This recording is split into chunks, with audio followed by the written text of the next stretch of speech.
Okay. And welcome, Yes, and thank definitely you. welcome. All right. And Don over there, it's like I see you over there, got your Golden State shirt over there. It is good to see you. I know that you are a new cert who is just graduated. You're down in the downtown area. Patrick, if you haven't, I think you've seen Donovan on our emails back and forth. Patrick, who is the host of this, is definitely a guy you want to reach out to. And all right. And let's see. All right. Well, Patrick, it looks like everybody's getting ready to sign in here. Hey, there's Stacy Burns from the East Coast down there. It's like it's always good to see you. Happy New Year, by the way. Mhm. Hi, Stacy. All right. Evening, everyone. Good Good evening. evening. All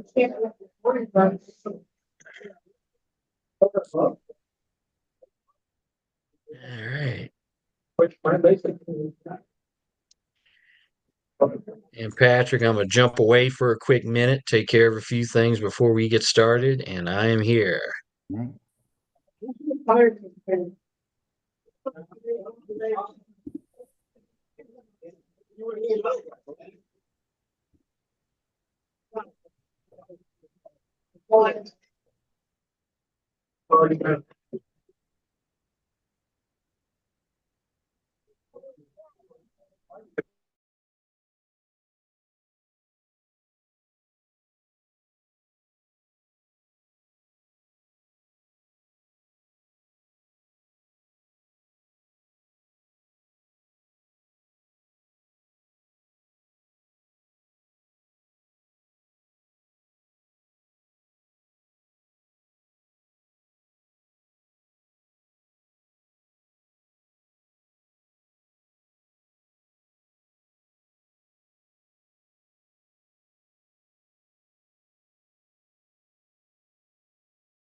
We'll give everybody a little bit more time to get on.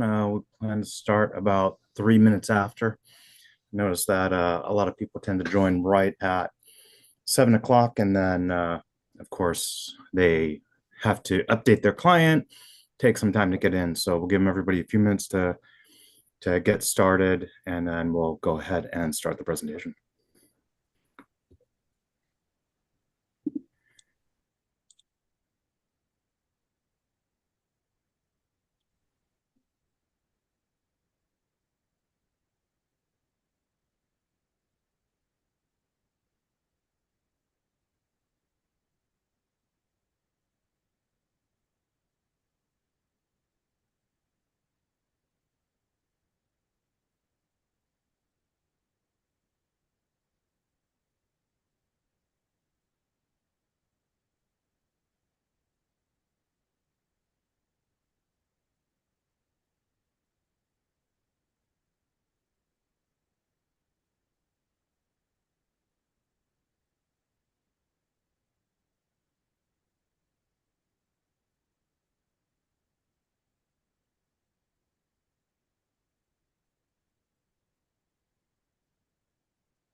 How's everyone doing today?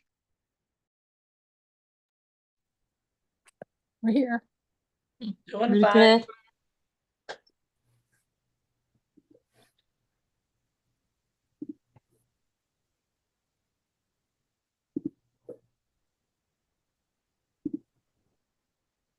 We're good, Patrick. How are you doing? I'm doing well. Actually, that was someone else who asked how everyone was doing, but Oh, yeah, that was me, Arya. Hey, everyone. how are you? How are you doing, Arya? Oh, same as everyone, I guess. I was at that training on Monday. That was pretty good, very informative. Which training was that? It was put on by Michael from Homeland Security in off Lake Lincoln or at Penmar Park.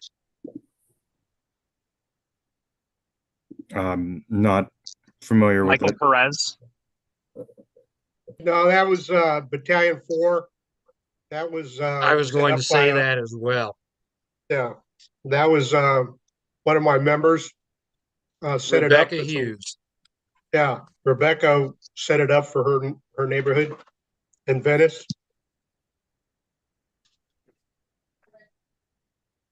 Hey, Ron, how are you, man? Happy New Year. Hey, Happy New Year to you too, Guy. It's good to see you. Yeah, good to be seen. All right, all right. And Ron is one of our how do I call you? One of our ranking members out there. No, just say He old. is oh, he's not old, brother. But he is one of the guys. I will say this with all jokes aside, he's one of the guys who taught me how this cert racket comes together. And without him and a couple other people, and he knows who I'm talking about, I wouldn't be nearly as competent as I am at this point. I appreciate the kind words.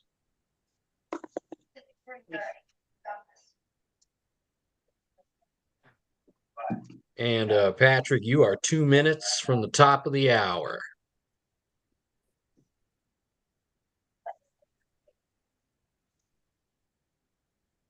Jackson, can you wait a little bit? This webinar just started. Let me mute myself. Sorry, guys. The dog wants to go out now. That'll get you every time. Yeah, but it's 7 o'clock your time, 10 o'clock my time. I know, I got to tell you, all you folks from the East Coast, you all have my undying respect. There's no way. It's like it would have to be like, like all A-list actors like Ray Fiennes, all those kind of guys. I'll stay up till 10 o'clock for those guys. Not necessarily what I'm hearing here. I'm kidding. I'm kidding. But I really do respect you guys for hanging up so late out there with us. We don't have a I'm life, that's all. Well, I'm gonna step out with my puppy and I'll be right back. We'll be right here when you get back. I love it.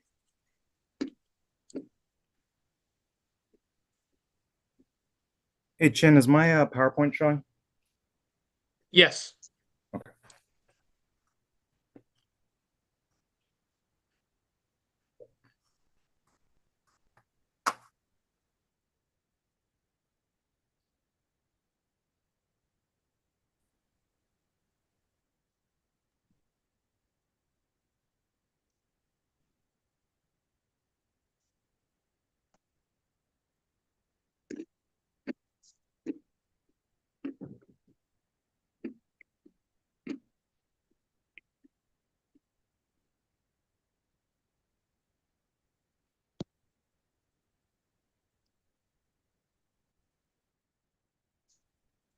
So we're actually live streaming this onto our YouTube channel.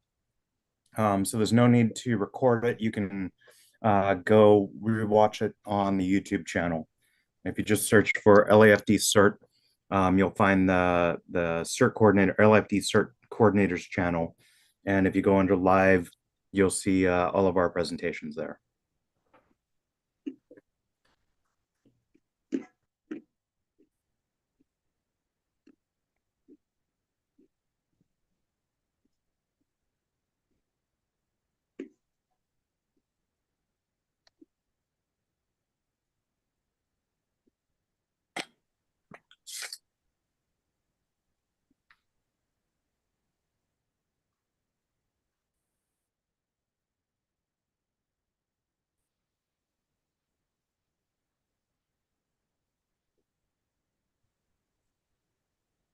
Hey, Marsh, nothing started, but I'm in.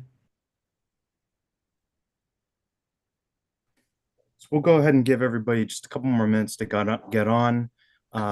But I do ask everybody, as you join, you will be muted.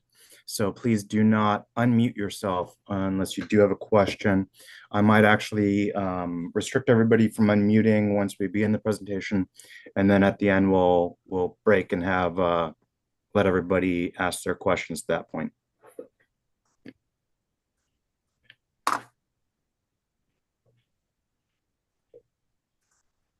Chin, I have made you and Jose co-hosts.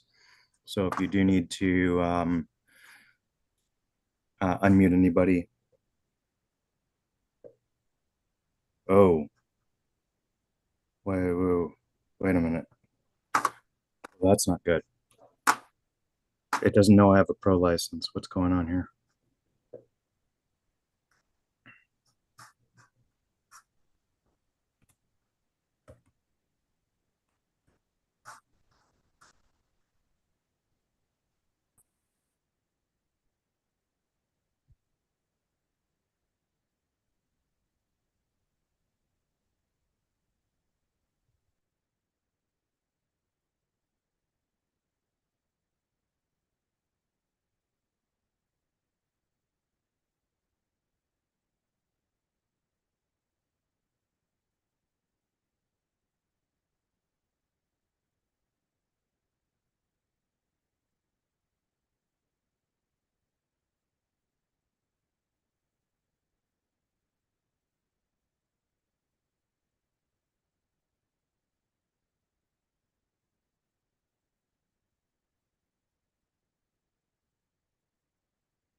All right, I may need to actually end this meeting and restart it. I assigned myself the pro license. Oh, wait, we're good. Okay. That was scary. Did you say you might have to shut it down? No, we're good. It assigned the license correctly now. Heck no.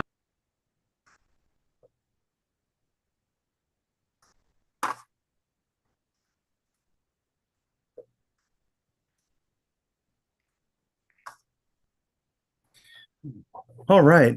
Good evening, everyone. We are at 100 participants. We have unfortunately downgraded our license, so we are limited to how many. We are limited to the 100 user personal license, and this is the first time in over a year we've had more than 100 users. So hopefully the overflow is joining us on our YouTube channel. It is streaming live right now, so there's no need to request to record. There's no need to ask if you can see this again. We are, like I said, live streaming. You can watch it after, you can share it with your friends and your colleagues and other neighbors. But thank you everyone for joining us tonight. For those of you who don't know me, my name is Patrick Botts Forbes. I am the LAFD CERT Central Bureau Coordinator, and I shared the wrong presentation.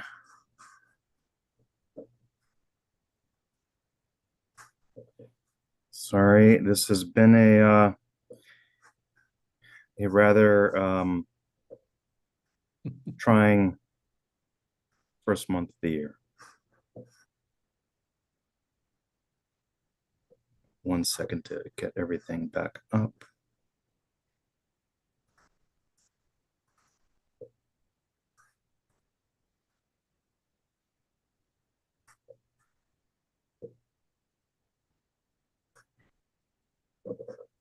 Technology is great when it works, and when it doesn't, it is a little frustrating. Just bear with me 1 second here. Look at the share going. Okay. Chin, can you see my presentation now? Yes. All right. All right. Sorry about that. As I said, my name is Patrick Potts Forbes. I am the LAFD Search Central Bureau Coordinator. For those of you who are visiting us from outside of California, welcome. I know that several of you are coming from the East Coast.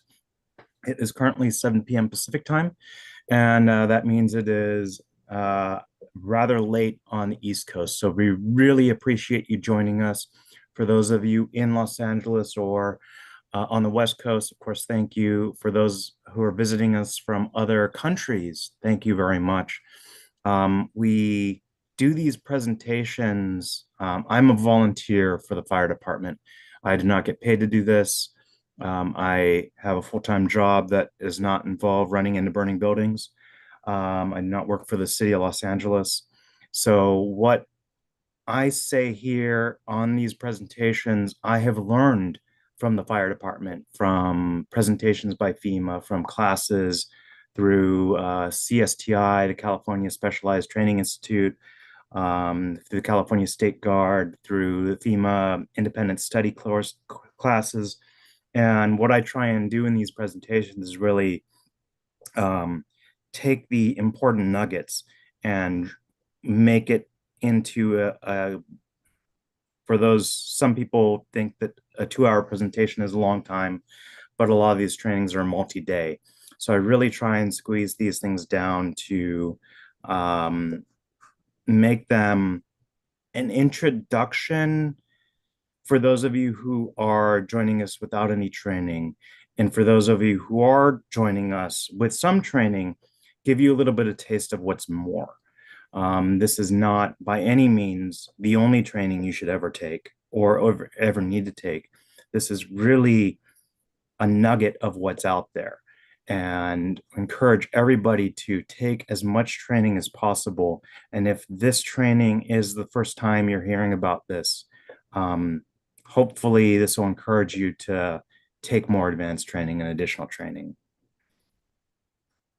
One thing that we see over the last several years is that disasters are not only happening around the globe, really on a daily basis, but they're becoming more frequent and even more severe. How many times have you heard that this is the 5th 100-year flood we've had in the last 5 years? Or, you know, we've had fires that have never been seen before in California, and we have not experienced this level of devastation. And then the next year we say the same thing again, and the year after that we say the same thing again. And it really is that everything is just getting worse. And this is not a political point of view at all, or meant to be political in any way. It's simply reality, is that we have to deal with this, regardless of why, regardless of what can be done to make these natural disasters not become even worse in the next decade. I don't know if they will. I can tell you that from what we've seen, they are getting worse. And the anticipation has to be that they will continue to get worse. Unfortunately, that simply is a reality. And hopefully next year we won't have any disasters. Hopefully this year after January, we won't have any additional disasters. But we can't hope. Hope is not a plan, as one of our battalion chiefs said. Before this year, before 2025, the last regional disaster in Los Angeles was the 1938 flood. And if you really think about that, Northridge, the Northridge earthquake, which struck the Valley and West LA and all of the LA region, most of its devastation hit in really the epicenter of the quake. The rest of LA City, not even LA County, lost power. If I live in Northeast LA, we lost power, but we didn't have buildings collapse. If you lived in San Pedro or Long Beach, you lost power, maybe, but you didn't have buildings collapse. But if you were in Northridge or the Valley or West LA, freeways collapsed, buildings collapsed. There were chain of fires started because natural gas broke and caught fire, and really it was horrific. But that was a localized disaster. We look at the fires that happened over the last couple of years, and the really I'm sorry, the last couple of weeks, and I don't know that this is a regional disaster yet. Certainly it hit more than LA City. Certainly it's the worst fires that we've seen in LA history, LA City history, Altadena history, Pasadena history, the places that were affected. But if you are in South LA, or you are in just about any other place than the Palisades, you weren't affected by the fires. I mean, you got the ash, you got the smoke, but was this a regional disaster? I'm not going to answer that question. What I want to emphasize is that we've been lucky in LA City that we don't have annual seasonal regional disasters like the rest of the country does. We don't have hurricane season. We don't have blizzard season. We don't have flooding to the degree like if you were in the southern part of the country on the Gulf, where you're living below grade, below sea level, and there are really you're relying on the levees to hold back the water, but you still flood every year. We don't have that in LA City. But we do have 10 million people that live in this area. We do have some of the highest population density anywhere in the country here. And we have some of the best fire departments and public safety here in Southern California and all of California, really. A lot of what we've developed over the last 30 years has set the standard worldwide for how to fight fires, how to do disaster response. And that's because we're vulnerable to almost every single kind of disaster you can think of, short of a hurricane. We got close to a hurricane. We got the tail edge of a hurricane. Volcanoes. We don't have any active volcanoes in the LA region, but the La Brea tar pits, who knows what could happen there. I can't predict the future. I don't know what's going to happen.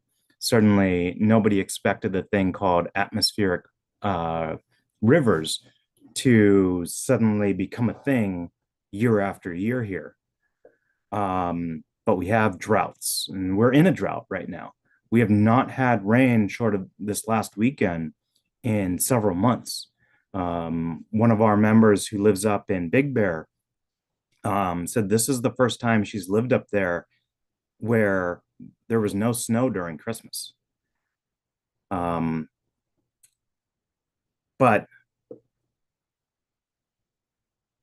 we can look at the history and develop a plan and preparedness, because we don't know what's going to happen in February. And really the hope is that while we hope there are not going to be any more disasters. We do have to anticipate. And what this presentation is really going to talk about is how we can plan, prepare, survive a disaster. And if we survive a disaster, we can recover from it. So one of the things we have to set forth is a definition of disaster. And there's a lot of different definitions out there. I found this one from the United Nations Office of Disaster Risk Reduction, and I think it's pretty good. A disaster is a serious disruption of the functioning of a community or society at any scale due to hazardous events interacting with conditions of exposure, vulnerability, and capacity, leading to one or more of the following: human, material, economic, and environmental losses and impacts. I think that's a pretty good statement. It goes on further to explain that the effect of a disaster can be immediate and localized, but is often widespread and can last for a long period of time. The effect may test or exceed the capacity of a community or society to cope using its own resources, and therefore may require assistance from external sources, which could include neighboring jurisdictions or those at the national or international levels. And we've certainly seen that. We've seen the mutual aid in effect, firefighters coming from all over the country, firefighters coming from other countries, Mexico, Australia, Canada. We've gotten help that we've needed to fight these fires, and we're very grateful for it. And certainly, we send our people to other parts of the country, other countries, our firefighters that travel the world helping, because when a disaster occurs, it is all hands on deck. And these firefighters can only do so much on their own. You can only fight a fire, if you're a firefighter, for so much before you physically put yourself at risk, mentally put yourself at risk. And so they need not only the additional resources from other parts of the country, other countries to come in and help, but also to relieve our people so they can rehabilitate and then get back into the fight and end the immediate disaster. What comes after that, though, and that this is what the statement is saying, is that it's often that it's going to last for a long period of time. I would argue that the nature of a disaster is that it absolutely will last for a long time. I broke that down into a few bullet points. I think this is how I would define a disaster. A disaster is any natural or man-made event or incident that causes extensive and long-term disruption of the normal way of life. It can cause damage, destruction, injury, or loss of life, and/or loss of life. It will require extensive resources, effort, and determination to recover from. And it exceeds the resources and capabilities of those initially responding to it. You're going to need help if you have a disaster. A disaster can be wide scale, affecting hundreds, thousands, or even millions of people. Or it could be small. If you have a single family house fire, you're cooking a turkey in your backyard for Thanksgiving, and you drop the turkey into a vat of oil and it explodes and sets your house on fire and your house burns down.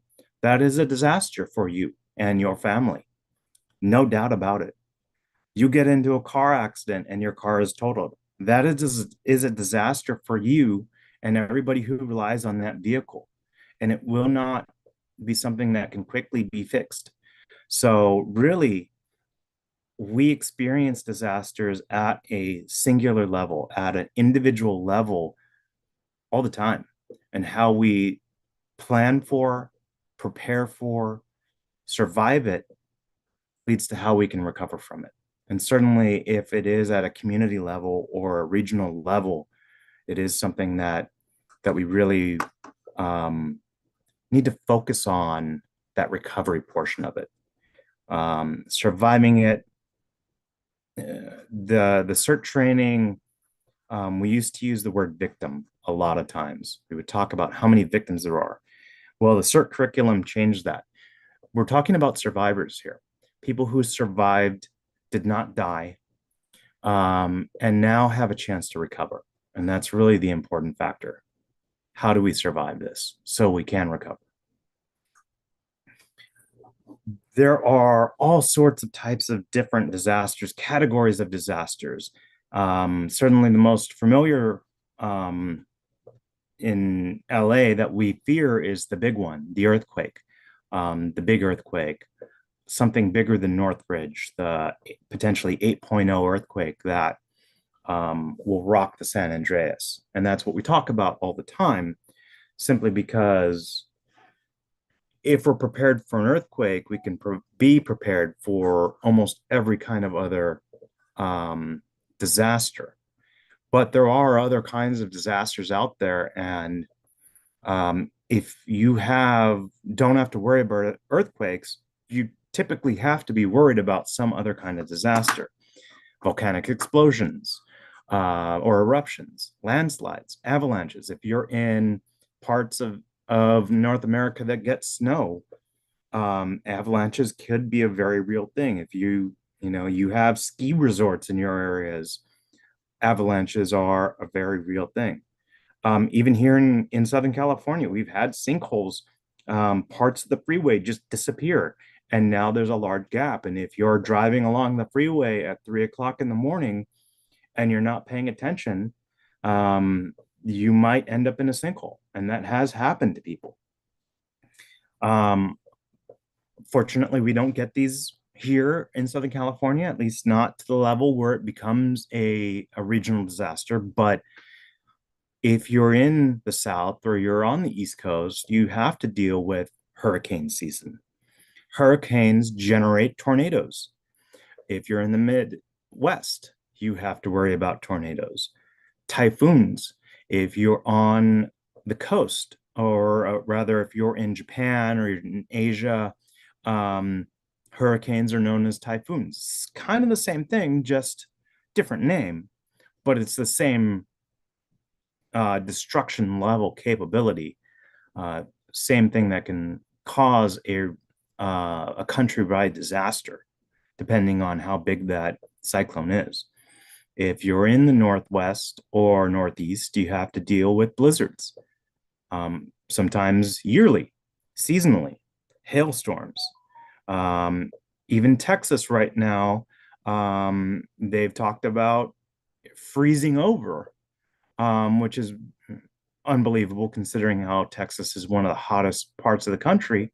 Yet they've been getting these cold waves. A good chunk of the United States has been under a freeze warning the last week or so. And then conversely, a heat wave. We've seen those 120-degree days. Some parts of the country, Arizona, it's 100+ days of 100+ degree temperatures. And then, of course, when you're not getting rain, you end up in a drought scenario where you have to be very worried about the consumption of water, because you typically need to import it from somewhere else. And if you overconsume, you have lawns that require a huge amount of water. There may be limitations at a regional level. Floods, torrential rain, tsunamis. Limerick explosion is something that I kind of was aware of, but I didn't know there was a name. Some lakes, there's a potential to build up carbon dioxide or other gases underneath in pockets. And when those break loose and come up to the surface, it can cause massive damage and destruction. And certainly if you're sitting on top of that pocket when it opens up, you're not in a good place. But the coastal areas around that can also experience that kind of devastation and destruction from a limerick explosion.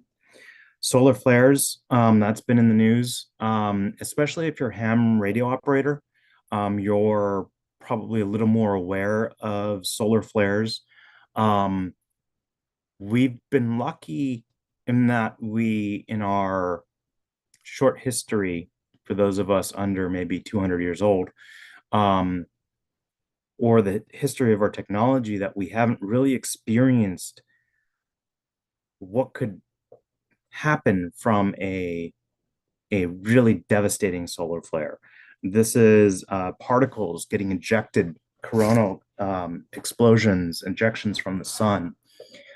These can actually destroy our technology.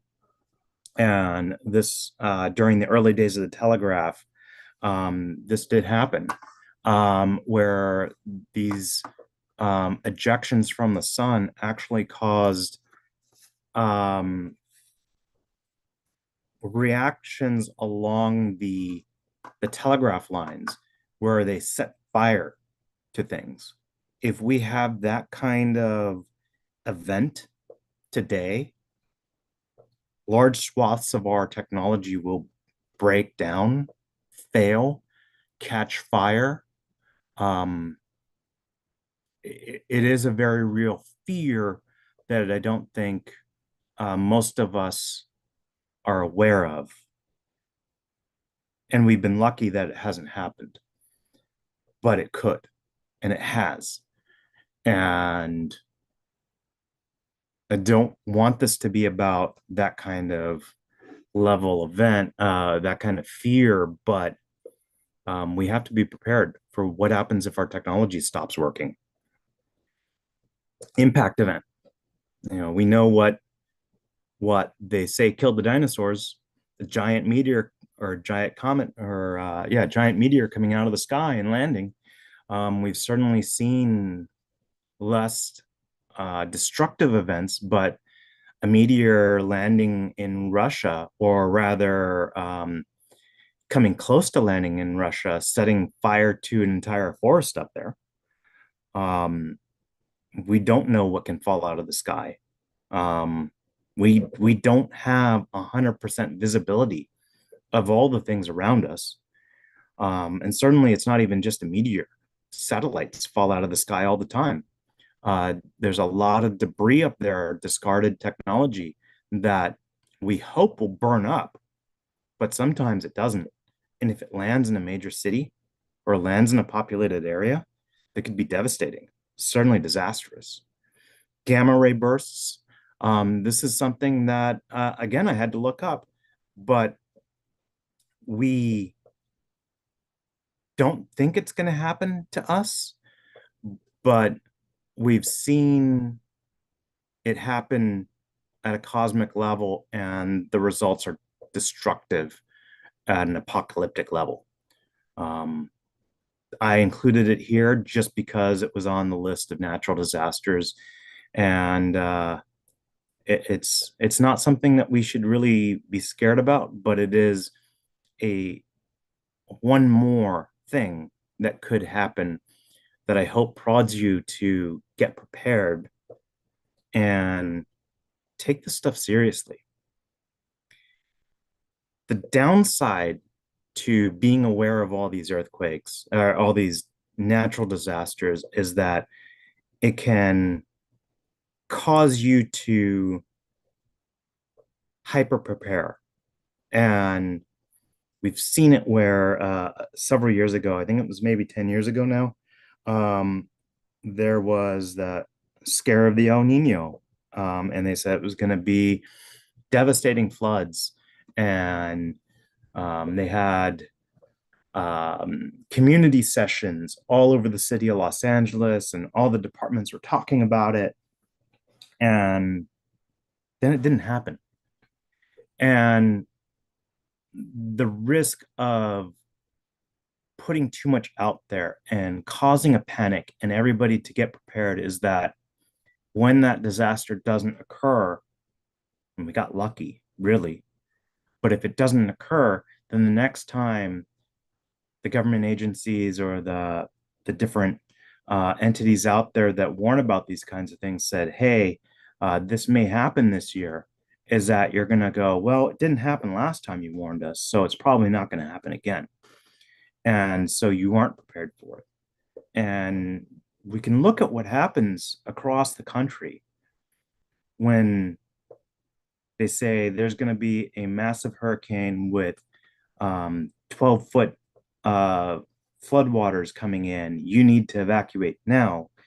And you evacuate, and then nothing happens. The next year, when they say the same thing, you're going to decide to stay because you'll say, well, it didn't happen last time. They're probably blowing it out of proportion, so I'm not going to evacuate. And then when it does happen, and we hear these people who said, yeah, 5 years ago, I didn't evacuate, or I evacuated and it was nothing. 3 years ago, I didn't evacuate and I lost everything and almost died. This year, as soon as they said get out, I got out because we might not be that lucky. And we especially in the burn areas, especially in the areas near the burn areas, in the Palisades fire, in the Eden fire, they warned people to get out. And the warnings came at different times. And it was not a good, efficient system because of how fast it was. But you could see in the areas that were evacuating that everyone getting out all at once caused massive traffic jams. If you look at the Paradise fire, they had one way in and one way out. And when people evacuated, they clogged both ways, that 2-lane highway, both in and out, they clogged it and emergency personnel couldn't get in. So when you hear about the evacuation orders, it is a personal decision that you're going to have to make whether or not you want to evacuate. And you need to consider what is the worst case scenario, and should you evacuate early, or do you really want to wait until that last second when it's very evident that this disaster is going to affect you in a horrific way, and now is the time you decide to leave with all of your other neighbors and you're all clogged up in traffic jam and can't get out in time.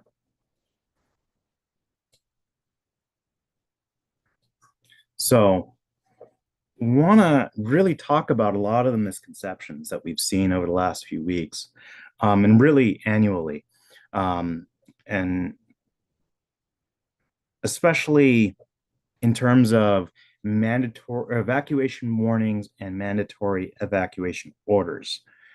There's the idea that the government would tell me when to evacuate, and it was I'm nowhere near the fires. However, my next door neighbors asked me, hey, I got this message on my phone saying to evacuate now. And I heard this from a few different people, and I didn't get it on my phone, but I looked it up and I verified the fires are nowhere near us. Why did they get the message and I didn't? Why, more importantly, why didn't I get that same message? I don't know. However, I can tell you that I work in IT. I build computer systems, and we have a lot of systems and technology in place to notify people they need to get out when they need to get out. Every single system that exists, none of them are perfect. Every single system can, and every system that has ever been built does fail. We saw that when some people, and we saw that in Paradise, really. The single cell tower that was feeding the Paradise area burned down. And so they literally could not send a warning to everyone's phone to get out. What happens if you're waiting for an evacuation notice and you don't get it? What happens if it happens at 3 o'clock in the morning and you're asleep? Well, there's backups. they should be sending police cars around on loudspeakers telling everybody to evacuate. But what if you're not near the street? Are you going to hear that loudspeaker? You can't expect that a system will work 100% of the time, because they don't. Hopefully they do. Hopefully they work when it matters. But I can tell you, as someone who works in this industry, that nothing is 100% reliable. Another misconception is that it's the government's job to protect my home. If they tell me to evacuate, they're going to save my home. And a lot of the incident command system classes I've taken, almost universally, the goals of the responding agencies is life, property, the preservation of life, the preservation of property or protection of property, and incident stability. And it is in that order. So if someone is putting themselves at risk, fire department or police will often go in risking their own lives to get that person out. If you do not evacuate and you try and save your property, the fire department has, not guarantee they will, but has time and time again risked their own lives and safety to go into some place that's not safe to save someone's life. That doesn't mean that it will happen, but that is number one priority. They will let property burn if they can save someone's life. Now, the second thing is preservation of property. Stopping a house fire takes a huge amount of resources, multiple engines, hundreds, thousands of gallons of water to put out one single burning building. In the case of Eden Canyon, in the case of Paradise, you had large swaths of property, homes, thousands of them that were on fire. And simply the numbers did not work. There was no way that we had enough firefighters, even at the end, to save all the homes, and certainly not at the beginning. It only takes an ember, a single ember getting sucked up into a house to set that house ablaze. If an ember lands on your roof and sets a tile ablaze, or sets fire to a tile, there's a pretty good chance that is not going to burn down the house. If that ember gets inside, and a lot of these are older homes with attics and eaves where that ember just gets sucked up inside and boom, the entire house is on fire. If that happens, the fire department is probably going to go into what's called defensive mode. They're going to put water in the house and try and keep that fire from spreading to the nearby homes. Unfortunately, that house is probably a total loss at that point. That's all it takes is a single ember. So when a disaster occurs and multiple homes are at risk, they will let homes burn because they can't stop them from burning to the ground. Pure and simple. There's not enough resources to do it. And unfortunately, thousands of homes were lost in both the Eden and Palisades fires. And there was zero that anybody could have done to stop all of those homes from burning. And that's a sad thing to say, but what we've seen is finger pointing from day zero. People were wanted to blame someone, and they want to blame the first responders for not saving their homes. They want to blame the government for not somehow anticipating that a fire could have started here and gotten the resources in place to stop it from spreading. Wildfires are fought from the sky and battled on the ground. Day zero, we had 80 to 100 mile an hour winds. I was up in Altadena that morning before any of the fires, and I almost got blown over by the winds that morning. That night it got worse. if the winds were that bad that morning, I don't even know how fast the winds were in Altadena, but it was a nightmare ready to happen. And then it did happen, unfortunately. And you had embers getting blown 3 miles from the source of the flames, and there was simply nothing they could do. And to make matters worse, they couldn't fight them from the sky because it wasn't safe with 100-mile-an-hour winds to have aircraft in the sky fighting those fires.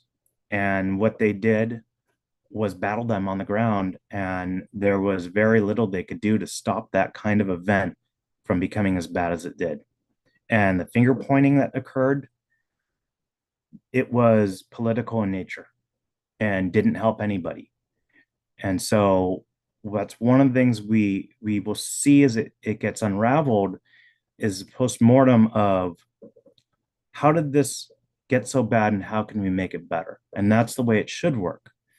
Unfortunately, because of the politics and the finger pointing at the very beginning, there's going to be a lot of covering of CYA. People's careers are on the line here because somebody wants somebody to get fired because this happened. And it doesn't help anybody, because unless we really do a full evaluation, not how can we prevent this from happening again, because I don't know that there was any way to prevent this from happening, but how could we do better next time on our response? And if there's a lot of covering of people's careers here, we're not going to have a full and thorough evaluation. Everything we know about fighting fires, everything we know about fighting disasters and recovering from disasters is learned after the fact. You can't plan for every single contingency and every single disaster. And unfortunately, that means that people's lives were lost, homes were burned down. And now we have to look at, well, how can we do better next time? And that's every single disaster, everything we've learned is off the back of those. Another misconception is that emergency services will be there when I need them. If there are thousands of people who need those same emergency services, that is not a bet I would be willing to make. Hopefully, if I need to go to the hospital after a disaster, that the fire department will be able to take me, and that the emergency room, the ER will be able to take me in. This is actually the last place I want to be after an earthquake, is going to the ER with all the other people who are horribly injured by that event. So I want to eliminate that need by doing everything in my power to not become injured in that disaster. And then we saw this. Help will come from the outside through mutual aid. And it's one of the best things that we see, because these are people who want to help. Unfortunately, it takes time for mutual aid to mobilize. We didn't have thousands of firefighters day one like we did on day 2, day 3. It took time to get those resources down here. It took time to get resources from other parts of the country. The firefighters from Mexico weren't here on day 0. They were here maybe day 2, day 3. It takes time to mobilize. Unfortunately, the reality is that if your home is destroyed by a fire, by an earthquake, by some sort of natural disaster, you still owe the debts that you agreed to pay. If you have a mortgage on your home and your home doesn't exist anymore, you still have to pay your mortgage. And you can't live in your home, so you need to pay rent or something to live somewhere else while you're still paying your mortgage. And I heard this one, and I will disagree with it. The bank won't let me underinsure my property. Maybe. The bank is going to make sure that their investment in you, the money they gave to buy your home is covered. But if you owe $300,000 on your home or a mortgage on your property and it costs $500,000 to rebuild it, you might only have insurance for $300,000 and you can't afford to rebuild. Unfortunately, statistically, especially with the cost of insurance skyrocketing, a lot of I would say, and I heard a real estate agent say 90% of the homes are underinsured. A lot of the homes also had no insurance on them.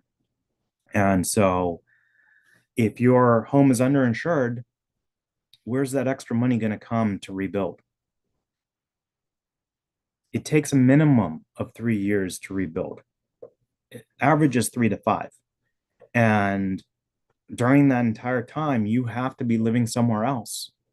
And so it becomes very, very difficult to recover from a total loss. To make matters worse, if your house did survive, but you were one of the lucky ones, quote unquote, that your home didn't burn down, but was surrounded by places that did, the smoke damage done to your property probably made your home unlivable. Drywall absorbs smoke. And if it's been devastated, then you have to rip out all the drywall. And that smoke is toxic too. It's not something you can just live with. So it is a factor that is really hard to deal with, just because we've seen in the last year, 2 years even, insurance premiums doubling, tripling. We've heard from, I live in a townhouse. I've heard that some of the other complexes nearby have had an 1,800% increase in their insurance premiums. I don't know how you deal with that. And it's going to get worse with these fires. A lot of insurance companies are going to pull out of California.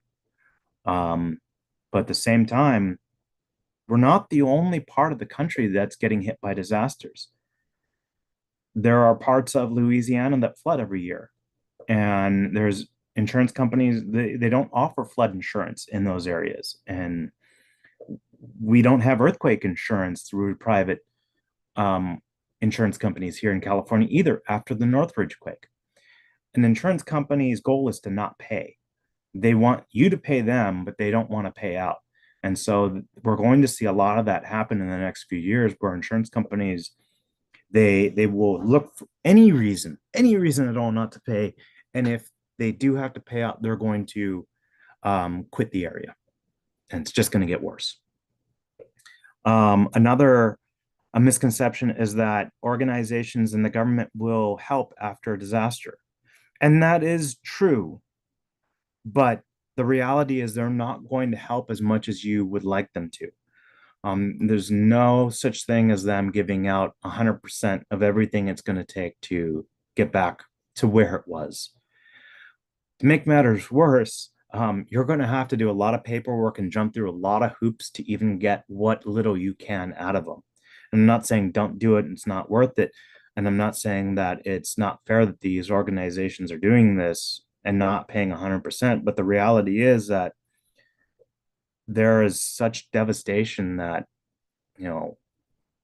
it will cost billions of dollars to recover. And there will be people who will take advantage of this. We've already seen it. Day zero, we heard stories of property development companies calling, saying, "Hey, I heard your house burned down. Would you like to sell the property? And we'll give you a lump sum of money." And that happens. Happened in Paradise. It happened in Lahana. It's happening here now in California, and it happens every single time. And they make it sound really attractive, and there will be scammers out there who will make all sorts of promises and take care of you and make it sound like you just hit the lottery and they're scam artists and they're trying to take advantage of you. If it sounds too good to be true, it always is. And the government and maybe even the Red Cross, other organizations that are legitimate, that are trying to help, they can't reach out to you. You have to find them.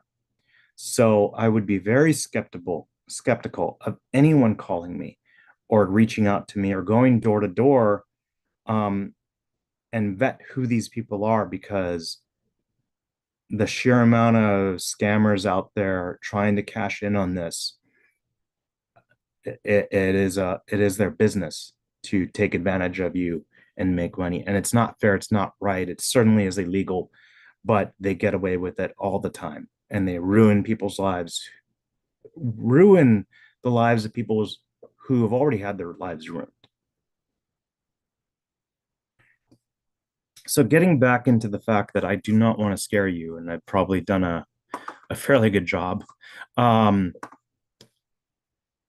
We can prepare and we can plan for the things we can't predict. And it is scary that we don't know what's going to happen in February, what's going to happen in March, what's going to happen in 2026. And that is natural. And some people would prefer to think that it's not going to happen to me. But the reality is, and our firefighters who teach the class, who have been on the front line and talked to people who've lost their homes to a fire, they hear time and time again, the first thing out of their mouths is, I didn't think it would happen to me. So we can't just say, maybe I'll get lucky. Maybe it won't happen to me. The reality is that you're probably going to survive a disaster. And this says earthquake, but 99.99% of the people survive a disaster. It's what you do next that matters. But if you've prepared and planned before, allowing you to survive, it's going to allow you to recover faster. If you've prepared for the worst, then, and the worst happens, then you can recover from it faster. And as a community, if you and your neighbors are prepared and watching each other's backs and helping each other after, we know power was out, gas was cut off, water was unsafe to drink, and people were going back to their homes, really relying on each other. And we have stories, we've seen people watering down each other's roofs, checking in on each other. Hey, did you hear about the evacuation? Are you going to get out? Do you have someplace to go? We hear stories all the time about that. And that is what we want to do, is look out for our neighbors and have our neighbors look out for us. Again, it goes back to what happens if at 3:30 in the morning, you hear it's time to go. Are you going to pack up and leave? Or are you going to make sure your neighbors also heard that it's time to go? Because maybe they haven't. And it would be horrible to not only lose your home, but know that while you survived, your neighbors didn't. And you had the chance to make sure that they heard to get out. Why we talk about preparedness is because we want to empower you. We want to make sure that you are ready to go and ready to survive and ready to recover. And that way you don't have to be afraid of it.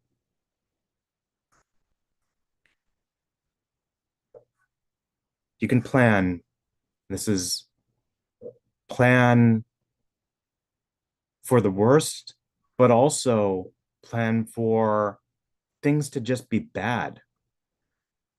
If we lose power, we don't have natural gas, the water is not safe to drink. Can we survive in our home? Do we have water? Do we have food, non-perishable food that requires electricity?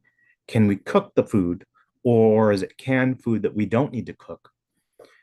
When when we go back to our home and it takes a week to return to normal and get our resources back, can we survive that week, or do we have to go somewhere else and stay at a hotel or stay with friends or family? They're both viable options. But if you can be in your own home and have your resources, then that's better than spending money on a hotel room, and then having to eat out or need to ask for charity. And then if it is worst case scenario, do you know where you're going to go if you have to evacuate? Do you have friends or family who will, if you show up on their doorstep at 3 o'clock in the morning, say, yeah, come on in. You can sit up in my living room, or we have a spare bedroom. What we do to prepare, it's not only ourselves, but again, going back to our neighbors. If we talk to our neighbors and say, hey, how are you prepared? What are your plans? Oh, I haven't really thought about it. Well, have you, this is what we're doing. It might spark them to be interested in getting prepared themselves. This is not in this presentation, but I do talk about after an earthquake and a neighborhood that's surviving together, the worst thing that could happen is a neighbor who is not prepared and is starving and has a family and now needs to figure out what to do while they see their neighbors, with generators and enjoying, barbecues and all that, and their kids are starving. Are they going to beg for food, or worse, are they going to be so desperate that they're going to try and take from their better prepared neighbors? So we can make sure our neighbors never reach that point, then we're safer together and we can survive and recover faster together. It's important to everyone's survival that you're aware of what's going on. And we saw this Watch Duty app that just really, I didn't even know about this app, and everybody's sharing screenshots of it. And the amount of information it provided in one place was amazing. But also, it provided an insight into what was going on into other neighborhoods, watching the news, seeing what was happening. My girlfriend lives in Altadena, and she was watching what was going on with the Palisades fire and saw when people were evacuating that the streets were getting massively traffic jammed and people were having trouble getting out while the fire is raging towards it. And so I said, well, you live in a purely residential area, not anywhere near the forest, the wildfire areas. And so the chances of your house burning down is pretty low. She saw the fire out of her side gate and packed a bag and left. She was right. I was wrong. 7,000 homes, 7,000 to 9,000 homes in Altadena burned. Purely residential areas, nowhere near the wilderness, nowhere near the forest that burned. And it was certainly unprecedented, but she was paying attention and got out. Now, fortunately, her place didn't burn down, but she didn't want to risk it. Her evacuation orders came at 3:30 in the morning. Other areas received evacuation orders at 5 o'clock in the morning and maybe should have been evacuated earlier. No system is perfect. No system works every time. You need to be aware of what's going on and be ready to evacuate if you need to, because there are people in Altadena who decided they were not going to evacuate. People who are no longer with us, people who were found, unfortunately, dead with a hose still in their hand, trying to fight the fire and save their home when they should have evacuated. If you do not survive, you cannot recover. You become a victim. And so it's imperative that you plan, prepare, You survive the disaster so that you can recover. And the recovery is going to be hard. It's going to be horrific. It's going to be just more on top of more on top of more. But if we survive, then we can rebuild. We can replace, we can replenish, we can recover. What does that even look like? Well, talk about making a plan.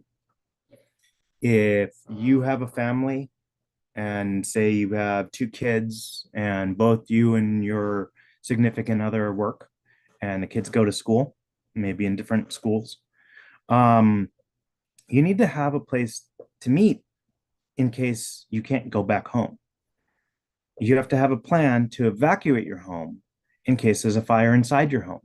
And maybe it's not that you can go through the main hall because that's where the fire is.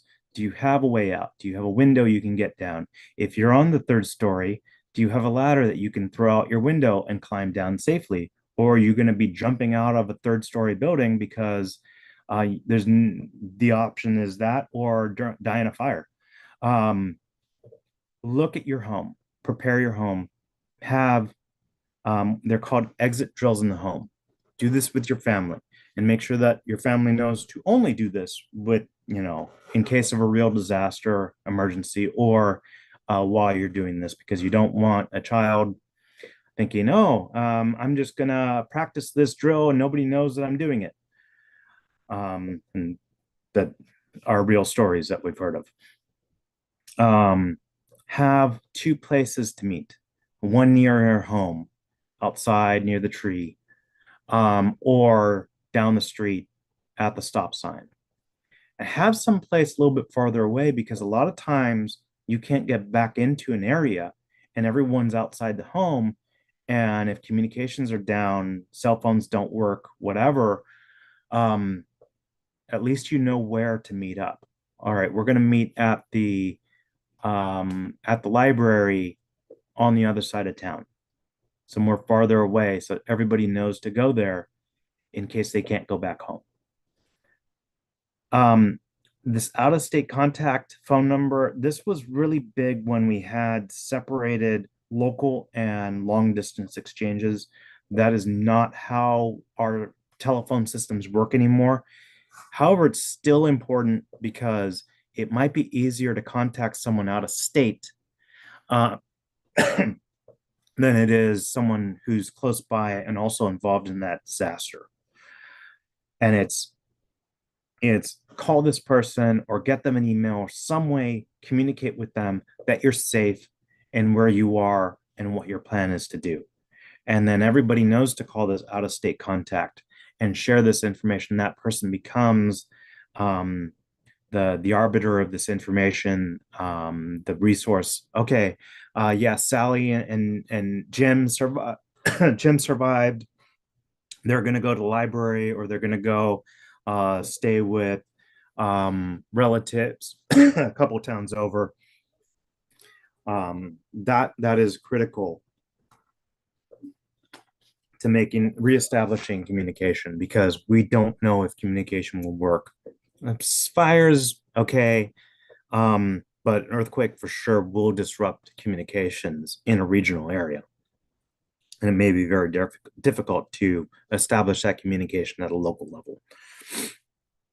If you have pets, and you want your pets to be rescued, have a sign outside. Also, keep this in, even if if you live alone and you have pets, keep a card on you that says, I have pets, I have a cat and 2 dogs, please save them.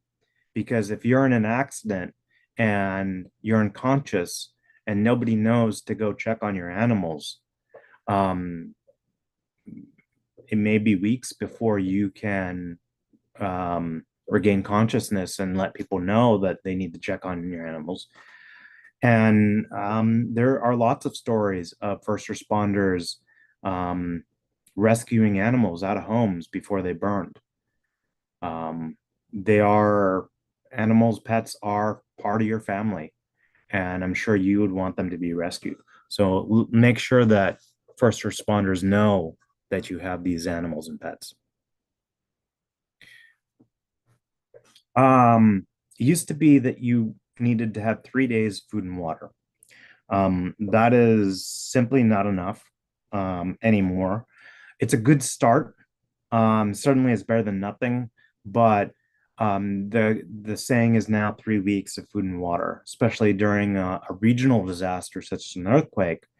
It's going to completely disrupt our systems. And yes, we're going to have what we saw during the fires. People are going to come in, bring food and water and set up. But again, these fires were while they were widespread, they were really localized to Altadena, Pasadena, a little bit of some of the outskirts, Sierra Madre, and the Palisades area. But if you have an earthquake, it's going to take time to set up points of distribution and kitchens that can provide food like this at a regional level for something as widespread as LA City. And if we don't need to go take those resources and we can survive on our own while everything starts to recover, then at least we're not going to be desperate. I don't know how long those lines were, but I imagine that during a real disaster, regional disaster, the lines are going to be hours long, if that, if not 6 hours or something like that. And you really need to anticipate 1 gallon of water per person and pet per day. And if you have a family of 5 with a couple of dogs, that's a lot of water. In addition, you want to make sure that you have food. Canned food can last beyond its shelf life as long as the can stays intact. Canned food is cooked and safe to eat out of the can. Might not taste the best, but will provide needed calories and nutrition and sustenance, even if you don't have power. Freeze-dried food is also good, but does require water, part of that 1 gallon, to reconstitute and make it edible. Oftentimes it does require boiling water, so you also need to heat the water as well. And there are things called meals ready to eat. This is popular with the military, that the civilian ones don't come with the heater pack, but the military versions do. It takes a little bit of water, you put it in a bag, and it generates heat that will actually cook, or rather heat up, the food that's already there. And it has been really cold here, and I'm telling you, from someone who lives in Southern California, at 50 degrees, it is downright freezing here. I'm imagining the people in Boston and Chicago are currently rolling their eyes at that, but a hot meal means a lot, and it can do a lot to re-energize you, especially if all you've had is cold food and it is cold and you don't have any heat. Doesn't the MRE heater also emit hydrogen gas? I don't know the answer to that. Hmm. I don't know. Yeah.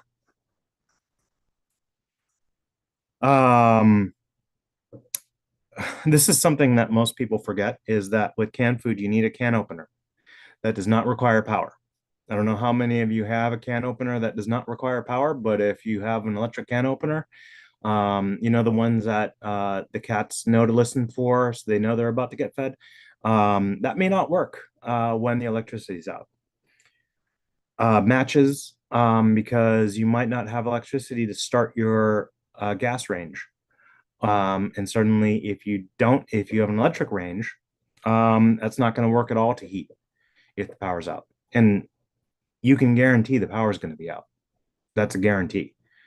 You hope it's not going to be, but it's going to take, especially from an earthquake, and we saw during the winds. In fact, a lot of times now the utility companies preemptively shut off power. Water bottles, I recommend the large wide mouth ones because they're easier to clean, but you can also get a lot of water in and out very quickly of those. If you have A regular bottle of water, it can only put out so much volume. If you're trying to use it for anything other than just drinking, it slows down very quickly. If you camp and practice some of the stuff, a camping stove, a barbecue with extra propane or butane goes a long way. For those of you who have one tank of propane and you fill it every time you run out, or before you're going to barbecue, I would recommend getting a second one or a third or a fourth, and not let them all go to zero before you refill them all. Always keep at least 1 or 2 full tanks of propane, just because you never know if you're going to need it. And it certainly sucks when you're about to cook a meal, or you are actively cooking a meal, and your propane runs out in your barbecue. For those on medication, have an extra 1 month supply of medication, and talk to your insurance company about this. A lot of them will provide, or talk to your doctor or pharmacist about getting a emergency supply. And sometimes it'll get covered, and they'll usually allow you to get that extra supply. But don't let it run out. I certainly also don't want to let it expire. So you want to rotate it in, make sure that you do use those medications before they go bad, but don't use them up before you refill them.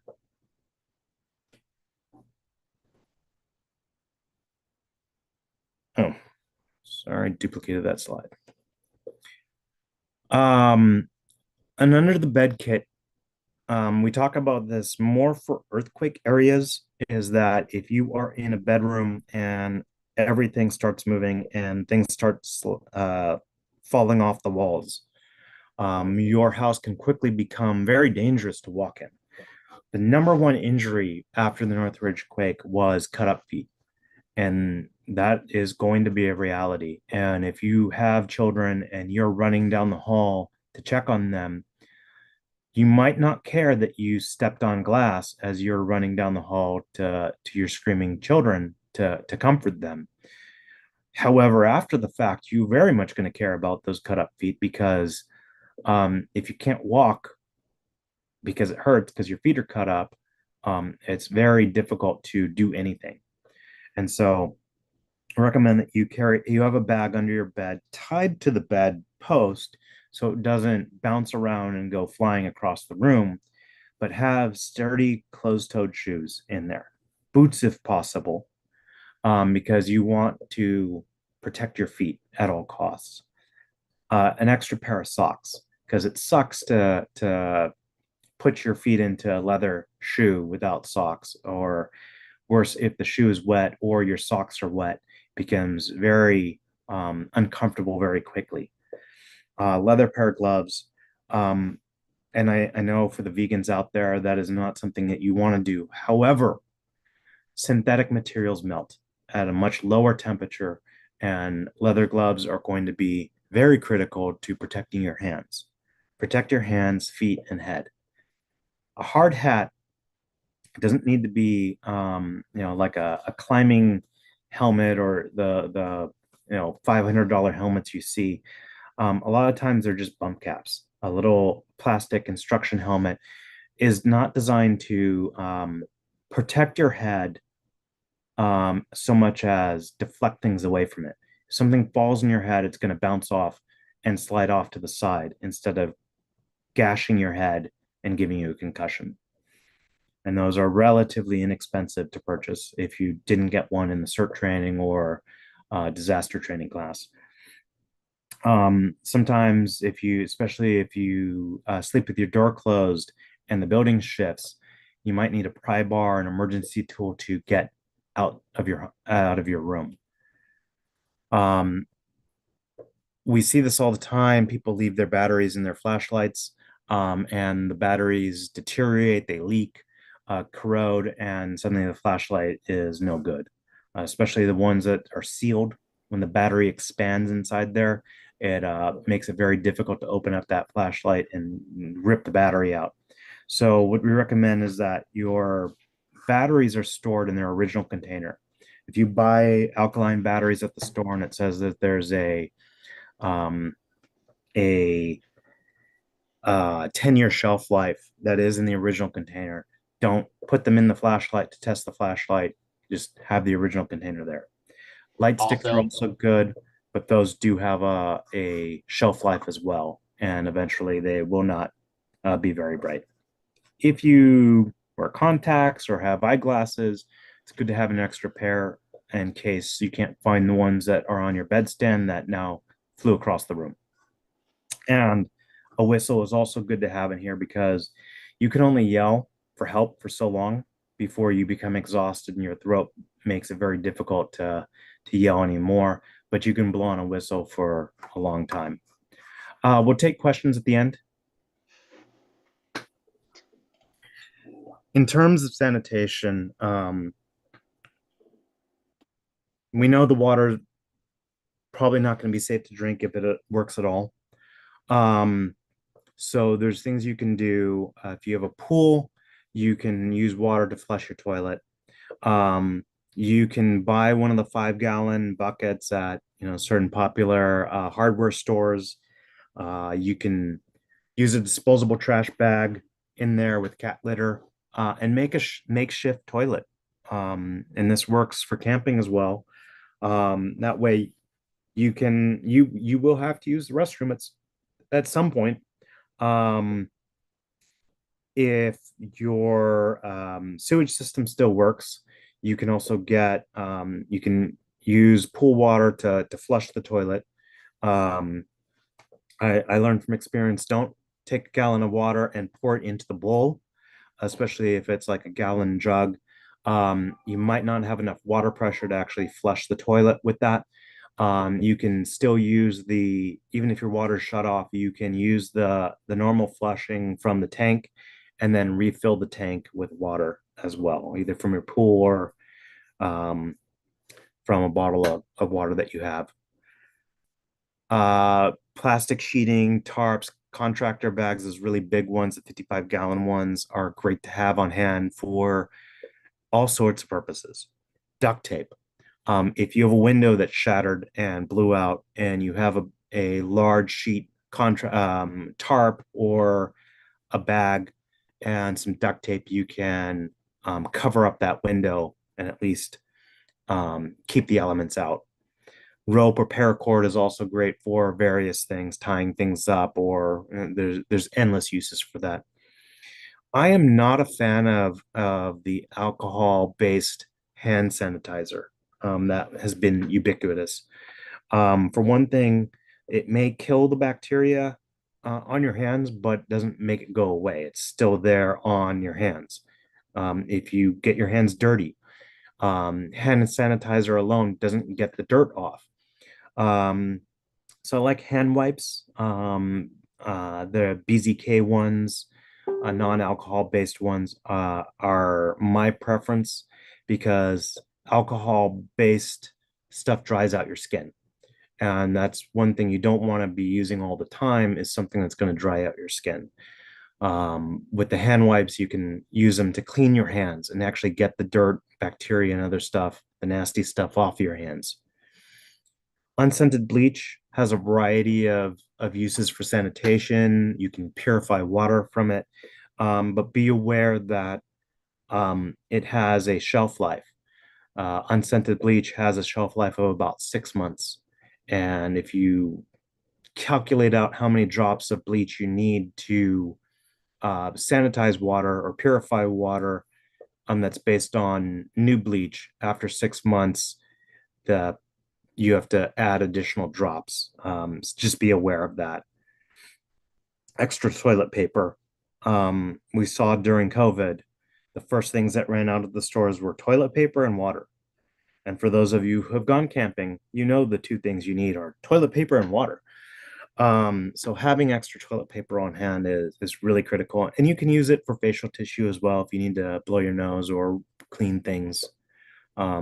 It serves multiple purposes. Go bags if you need to leave in a hurry. This should be everything you need to grab and go. And a backpack is a very easy, convenient. You throw it over your shoulder and run out the door. have an extra change of clothes in there. If you have Mylar blankets, a portable sleeping bag or a camping bag, that's great, because what if you can't find a hotel or someplace to stay and you have to sleep in your car, or if you have a tent, you can sleep in your backyard, for example, if your house is damaged. It's a way that you can provide yourself shelter and some sort of comfort. We know the power is going to be out, so your phone may still work only if it has power. Your GPS will probably still work. And if you have your local area downloaded on your map system, then you want to be able to utilize that. And when you do get cell phone signal, and or with the newer technology coming out, satellite signal on your cell phone, being able to charge your phone and make sure that it is available is going to be critical for getting information, for getting warnings, for getting communication to your loved ones. And don't let that battery drain out. Charge it back as soon as you can, or as soon as you have the opportunity to. Copies of important documents. You're going to have to figure out what this means for you, but insurance papers, mortgage, deeds, birth certificates, stuff to prove who you are and what you have, pictures of your belongings if you have to make a claim. Those are all critical. And now you can start online in OneDrive or Google Drive or whatever on Apple, whatever Apple's thing is, and have a USB with it as well. I would encrypt the USB just because those are sensitive documents, and that you don't want to have somebody grab this bag, steal it from you, and have all that information. And then emergency money. This is harder for a lot of people than others, but $20, $50, $100 worth of money in small bills. This is not a single $100 bill. These are ones and fives. I would not even really count on tens. If you need to buy something and it costs you $2 and all you have is $5 or all you have is $10, chances are during a disaster, they won't be able to make change. And now you have to negotiate with them. And now you have as a 10 or 20, that bottle of water is probably going to cost you that 10 or 20. It's illegal, yes. But if you're desperate and they have it, you can deal with the legality later. If you do not have to evacuate your home, but you do not have your normal power, gas, water, safe to drink, this is where sheltering in place becomes viable. Again, additional flashlights here. One flashlight, or in this case, I would have one flashlight per person in the home, again, with your batteries not inside the flashlight. Add a battery-powered lantern, additional glow sticks, because lighting up the living room or the bedrooms with this and not having to use a flashlight all the time goes worlds in comforting people, having light. First aid kit, but only to the level that you are trained and comfortable using. There's no reason to have a surgical kit if you don't know how to do sutures and do surgery. If you have tourniquets and don't know how to use the tourniquets, take first aid training, learn how to use those. Don't have supplies there that you are not trained to use. And in a desperate scenario, use it wrong and actually cause more damage. Fire extinguishers. In this case, one is none, two is one, is the saying. Have at least 2 fire extinguishers, or maybe 1 fire extinguisher per room in a place that you can access easily. Because if you grab the 1 fire extinguisher and you need to put out a small fire and it doesn't work, and there is a chance that it will not work, a small chance, but a chance. Now what you could have put out with that fire extinguisher may put your entire home in danger of burning down. Communication is going to be critical. two-way radios, family radio service. You can buy these. These are walkie-talkies that you can buy in the store. You can buy them at Home Depot, Best Buy, buy them on Amazon, Costco. And again, spare batteries. These usually come with rechargeable batteries, but those batteries need to stay charged. And if they don't, and they usually don't last as long as alkaline batteries. So having spare alkaline batteries, again, not in the radio, will help to guarantee those radios will work when you need them. And if Sorry you to hijack your lecture once more, but we ham radio operators tend to scoff at FRS radios. They have this annoying property where they're in the 462 to 600, 467 megahertz range, and that signal does not penetrate wilderness or buildings very well. And they're pretty short range to begin with. So sorry to interrupt. Yes, absolutely. And if you're trying to communicate around town or across town, FRS radios are not the best. But if you're trying to communicate within the neighborhood block, these are great to have. There are always things that are better, but require licensing, training, practice to use. FRS radios are just something that are easy for you to get for your home and family. And then if you do have kids, playing cards, some sort of entertainment, board games. We are in an age where kids grow up with iPads, cell phones, computers. I don't even know if they have computers anymore, but certainly portable devices. You're going to want to keep your kids entertained and keep your sanity. So some way to let them occupy themselves or each other is going to be valuable. And certainly that iPad with a way to recharge it is also a viable option. It is virtually impossible to think of everything that you're going to need. But what you can definitely do is there's a lot of resources out there who have already thought about this. The American Red Cross has this great little document, 21 weeks to prepare. It's in English and Spanish. Don't go buying all this stuff at once. Hopefully you will never need to use it. Chances are you will never need to use it all. And there's no reason to go broke trying to get all this stuff. But if you buy a little over time, it is reasonably affordable to do. And this document is just a way that you can get an idea of what I should be getting over time so that I reach the point where I can actually utilize this stuff if I need to. Now, I talked about getting to know your neighbors and relying on your neighbors, and that really does go back to what happens if we don't, the worst doesn't happen, but it's bad. Earthquake and our power's knocked out, and we don't know when the power is going to come back up, but our homes are intact. Or you're out of town, or you're at work and your kids are at home. Get to know your neighbors because it's just, they might call you and say, hey, there's some weird person scoping out your place, and I know you are out of town. Or, hey, I know you're on vacation, and I see a light on in your house and someone's walking around in there. Are you aware of this? Are you home, or did somebody over here?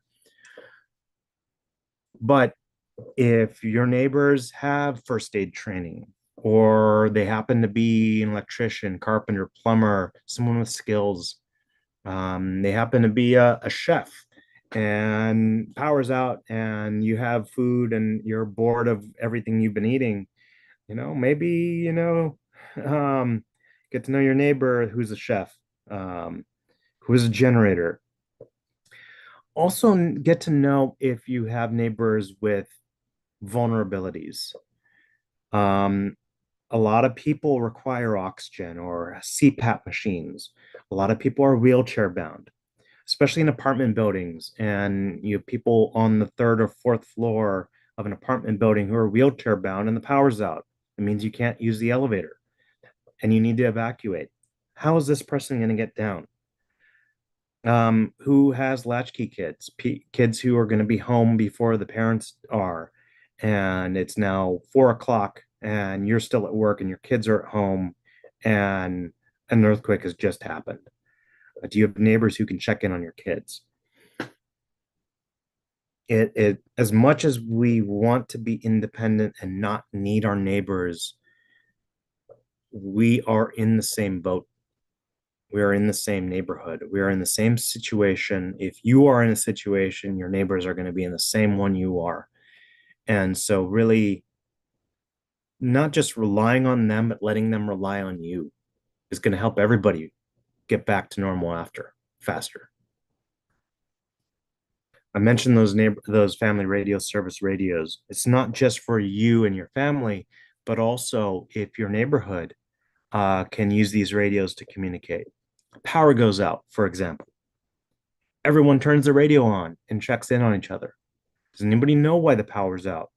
Oh yeah, I heard this explosion. I saw a spark, and maybe there's a transformer down there. It probably blew. Or I saw a car crash into the telephone pole, and suddenly the power went out. You hear a gunshot. Does anybody know what that was? Is it safe? Or is something going on out there that we need to shelter in place, or something's going on? But learn how to use the radios, talk to your neighbors about this, designate a channel, talk, and practice using these radios. When one of these events happen that trigger you to turn your radio on, earthquake happens. Turn on your radio, listen to it. If you have designated call signs, and check in. Maybe there's other people monitoring, listening, they're just waiting to hear other people, and you're the first one to check in. Give your status of your family in your home. For example, I'll monitor the radio, and then if my call sign is Cabrillo 1, I'll say, this is Cabrillo 1, my family is safe, my home is undamaged. Or it's worse than that. This is Cabrillo 1. I have a family member who fell down the stairs with a possible broken leg. My front window is shattered and I see cracks in the wall. It builds situational awareness because maybe this earthquake didn't cause any damage, or maybe it did. And finding out how bad things are with your neighbors, and if anybody needs help, it may be a while before the professionals can arrive. And so it might be you and your neighbors helping each other out. In fact, it probably will be you and your neighbors being the first responders. And so you want to also put up a sign, a help okay sign, to let your neighbors know your status, if you need help or if you're okay. And you're going out to help your neighbors. And that way, if you do a local search and rescue, you can see all the signs and say, okay, they're fine. We don't need to check in on them, or let's go find out what that help sign's for. One of the things they teach in the community emergency response team training is that 95% of the survivors of a disaster will be rescued by community first responders. And that number is staggering, but we know that the fire department is going to go to where they need to be. And if it's a large apartment building, hospital, school, someplace with a lot of people that need help, they're going to go there first. And maybe our neighbors are trapped or do need help. And so what we can do to help our neighbors before the first responders arrive might save their life, or might make a small medical emergency from becoming a life-threatening disaster. And there's programs that the city of Los Angeles has. There's programs that are in use across the country, across the world, that help teach neighbor how to help neighbor. The Map Your Neighborhood program in Los Angeles is called the Ready Your LA Neighborhood program. and it's managed by LACD Emergency Management. Red Cross also facilitates this training. Either one works, but you have a lot of basic information just to know what to do right after that disaster occurs, that emergency happens. It teaches you things like identifying neighborhood gathering sites to go to. Earthquake happens, everybody meet here after you've checked in on your family and made sure your home was safe. And then we're gonna go look at the rest of our neighborhood and see who needs help. Teaches you to form teams of 2 to 3. Teaches you to really, it's a gathering information ahead of time, knowing where the vulnerable members are, putting up those help okay signs, looking for people that need help signs, or people that you know are not going to do as well after the emergency, and what you can do to help them immediately may save their life or make their recovery a lot faster. You're going to turn off the gas if you see, smell, or hear it. And this was another thing with the fires and with the earthquake in Northridge, is people evacuated and did not know that they should turn off their gas and water before they evacuate. And so a lot of the times, the homes that burned down still had natural gas running, and that was still on fire and made the surrounding areas unsafe. We also know that water pressure, if you don't turn your water off and your house burns down, your water is still running and siphoning off water pressure from the rest of the neighborhood, the hydrants, and really impacts the ability of the first responders to deal with the ongoing emergency. So turn off both your natural gas and water if you need to evacuate. But if you're checking on your neighbors and you see a gas or smell gas leak, definitely turn off the gas. And don't turn it back on again. The gas company needs to come out, do that. That is what they say, because they need to check to make sure that there are no leaks. They need to make sure that that they get all the pilot lights turned back on again. One team is going to stay at the gathering site to monitor and check in other people, while the others check on their neighbors. And then you're probably going to use FRS on that neighborhood channel to communicate. And then you want to check back in with your neighbors at the gathering site every 30 to 60 minutes, just to make sure everyone's safe and update each other on information. Make sure that the staging area, the gathering site, is going to be very visible, so that everybody knows to go there, even if they're not familiar with the plan. But if they see people that are going there and it's very much labeled, then they'll naturally gravitate out there and hopefully become convergent volunteers and help out. Especially after an earthquake, or if there's no need to evacuate, but your power, water, gas is off, you're going to have to set up neighborhood care centers, where the injured are going to go, where the less capable people. There's a natural synergy between more senior members of our community who might not be as physically able, and the younger children who also, are probably going to be very scared.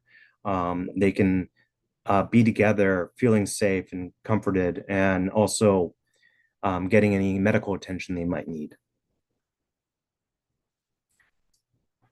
We talk about the community emergency response team and what it teaches, but one of the mottos is do the greatest good for the greatest number of people in the shortest amount of time. And it really is about helping where you can without becoming a victim, and helping your neighbors. But the focus is also on take care of yourself and your family first. You don't want to be worried about your own family and home and while you're trying to help other people. You're going to get distracted, be distracted by that, and put yourself at risk. So take care of yourselves first before you want to help your neighbors. The Community Emergency Response Team training was actually created here in Los Angeles, and it's now gone nationwide. It's gone international and teaches a lot of fundamentals that the fire department has actually learned, and it was created by the fire department. So a lot of this training firefighters get. Teaches you basic disaster preparedness and awareness, teaches you how to use a fire extinguisher, which kinds of fire suppression are safe to use on others. For example, don't use water on electrical fire. Don't use water on a oil fire in your kitchen. Teaches you basic disaster first aid. Teaches you how to triage multiple injured people quickly and determine who needs the help the most, and or they're going to die, and then what to do about that so you can keep them alive long enough for the professionals to arrive or get them to definitive care, the emergency room. Teaches you light search and rescue, how to go into a home before you even go into the home. Teaches you how to look at a building and tell if it's even safe to enter, because we don't want to go in a place that risks our lives, and then we can't help others if we become victims. Teaches you team organization, teaches you what to look for after you've seen something traumatic or been through a trauma, so that we can recover faster, because again, it's about making sure that we don't become victims and that we take care of each other and our families. And teaches you how, unfortunately, CERT responds or avoids acts of terror, and what to do if you're caught up in it and you're helping the people, like in an active shooter scenario, how you're helping your fellow people who are in that, but certainly that we don't go looking for trouble to join them. And really teaches you the fundamentals of don't bring a victim to an incident. Take care of your family first before you help your neighbors. And how to stay out of trouble. And we've had a lot of people who have been asking, they've taken the CERT training and they've said, I want to help. Well, the CERT training also teaches us that, we don't go into emergency situations because they're dynamic and they are at a level that really makes us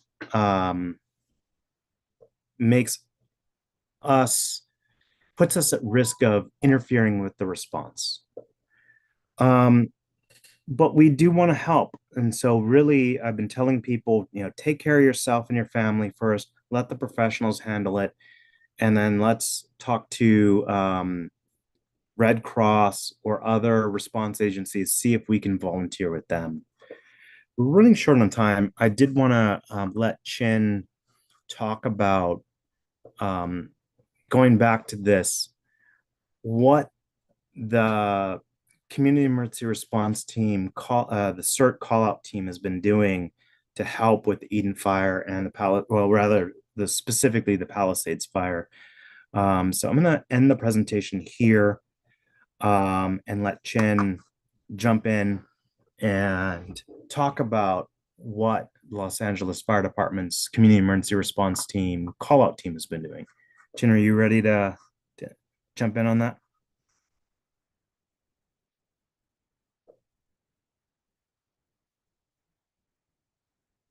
Right. Hey there, and good evening, everybody. And let me do a very quick share of my screen. I know we're getting late in the meeting, and I will try to be quick and at least give you a look at what we have been doing. as part of this Palisades fire operation. Patrick, can you give me? Oh, I can do that share screen right here, and I will do a entire screen. Allow, and hopefully you guys, participants, can see the screen. Hold on while I bring things up, and I'll try to be expeditious with everything because I know we're getting again late in this. Can everybody see my screen? Yes, we can. Okay, there we go. All I was waiting for was for the yes. I want to take you inside of the operations as far as CERT is concerned.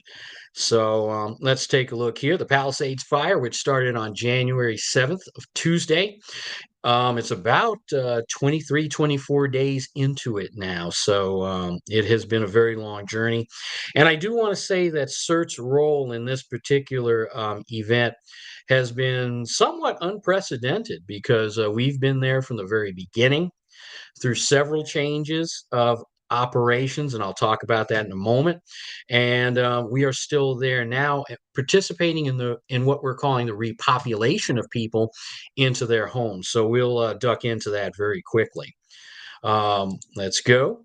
Let's do a little bit of quick backstory. In the week leading up to the situation, to the incident, there were forecasters, National Weather Service, local media, national media, were talking about incredible winds that were actually going to hit the Southern California area. Many times we've become a little bit jaded by that entire thing, and we just sort of, just laugh it off or whatever it is. But the forecasts were very, very foreshadowing. And in fact, when the winds did come to Los Angeles, they hit in very record fashion over there, and you can see this image from one of the forecasts on the Fox Weather Channel. Forecasters did warn of strong winds that would come into Southern California. So, in anticipation of that, and by the way, Los Angeles City Fire Department forecasters also saw that wind coming as well. In anticipation of that wind event coming through here, that wind and red fire event, the LA City Fire Department deployed CERT fire patrols. And we do have that. For those of you who are not familiar with the CERT call-out team, we do have a call-out team which has a little bit more training, a little bit more back checks, a little bit more, I should say, background checks, and different things that allow us to assist the LA City Fire Department while they are on scene. So in the days before, we were running fire patrols, and we were running fire patrols particularly on January 6th, the day before the wind event came into town. So we were supposed to be on duty that entire wind event, but of course we know on January 7th, the actual fire came. And you can see the 4 units we have, and we could have opened up additional units for patrol if needed. But our fire patrol was very short-lived because, and I'll get to that, these are some images of our teams going out on fire patrol. Our CERT teams, we have a fire department apparatus that are assigned to us. And in this particular one, we're checking the maps of the patrol areas we're going to cover. We were assigned to cover high fire areas. On January 7th at 10:30 in the morning, this was the first thing I saw come up from the City of Los Angeles Fire Department. I get this and I use them for planning purposes, of course. All citizens can get them, can subscribe to them here in Los Angeles. But for me as a dispatcher for this team, this was the first indicator I saw of the Palisades fire. And if you look here, and I'm going to use my little laser pointer, if you look here, at 10:30 in the morning, that fire was actually at 2 acres. It would, as of today, become 23,448 acres of burned land.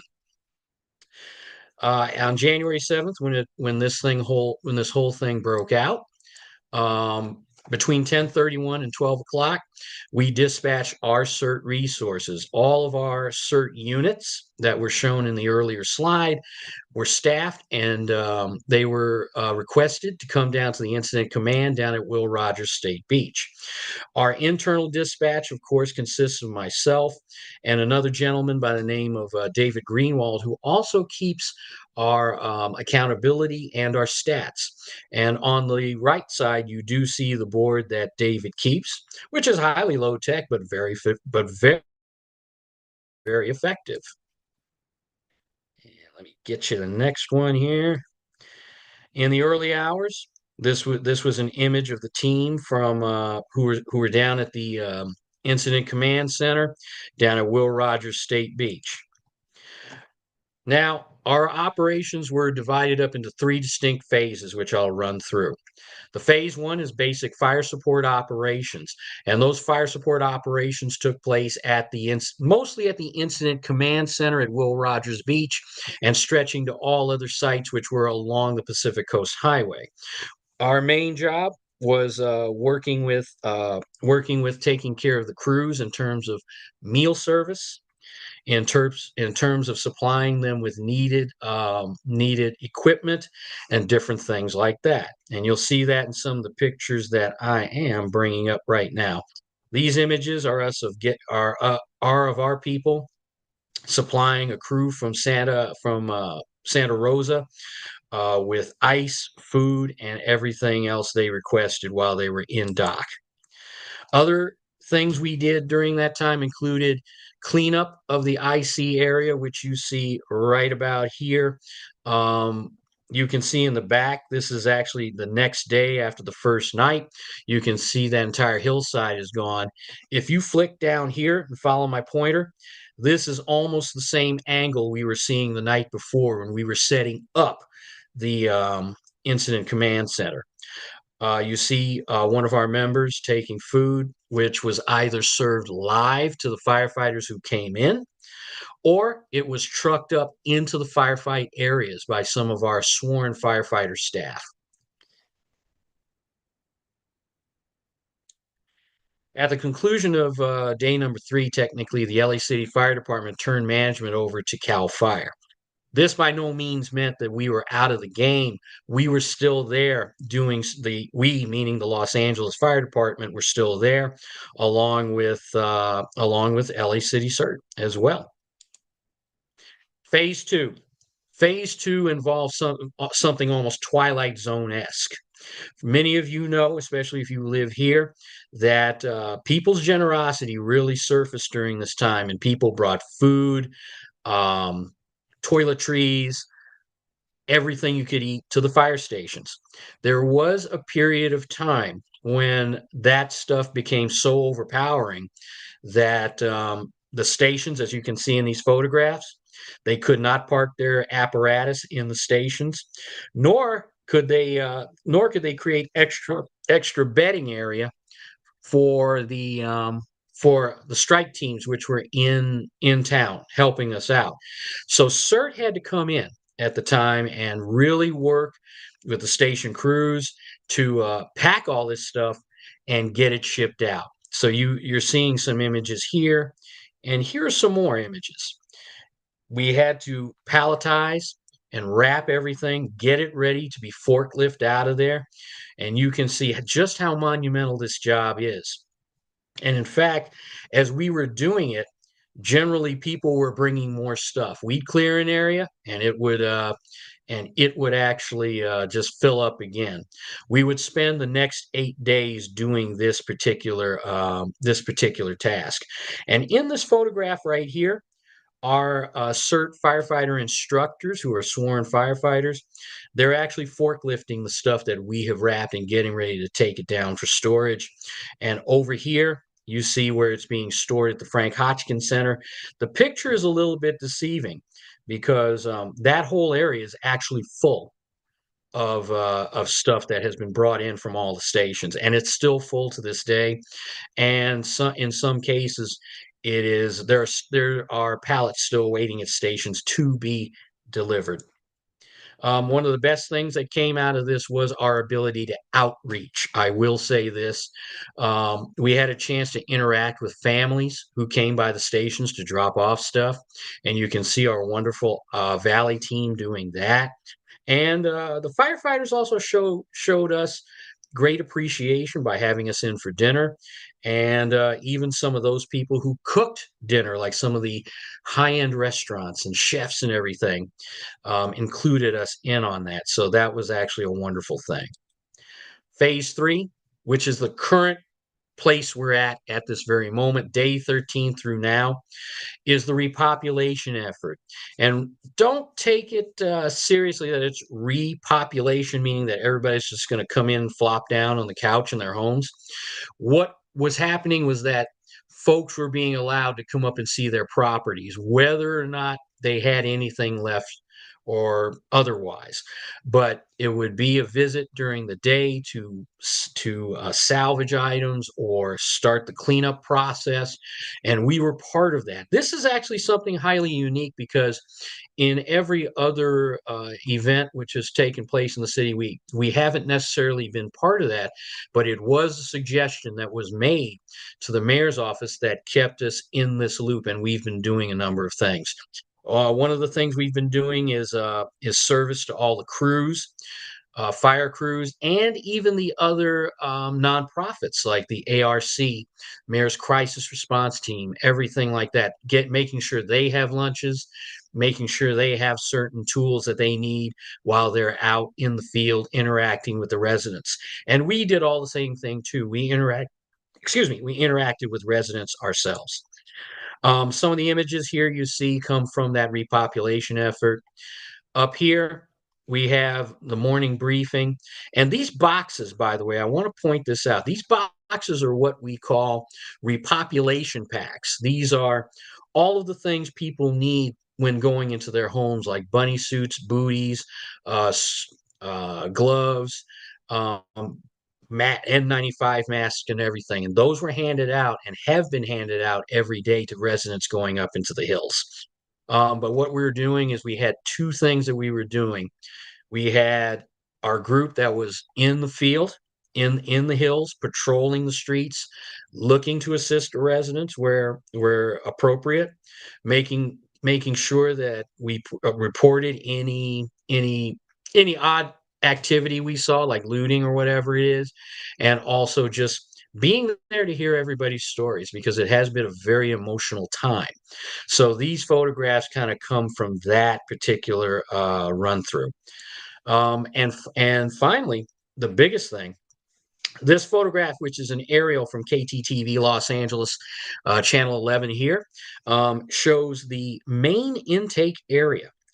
If you follow my little pointer, you see I'm going right here.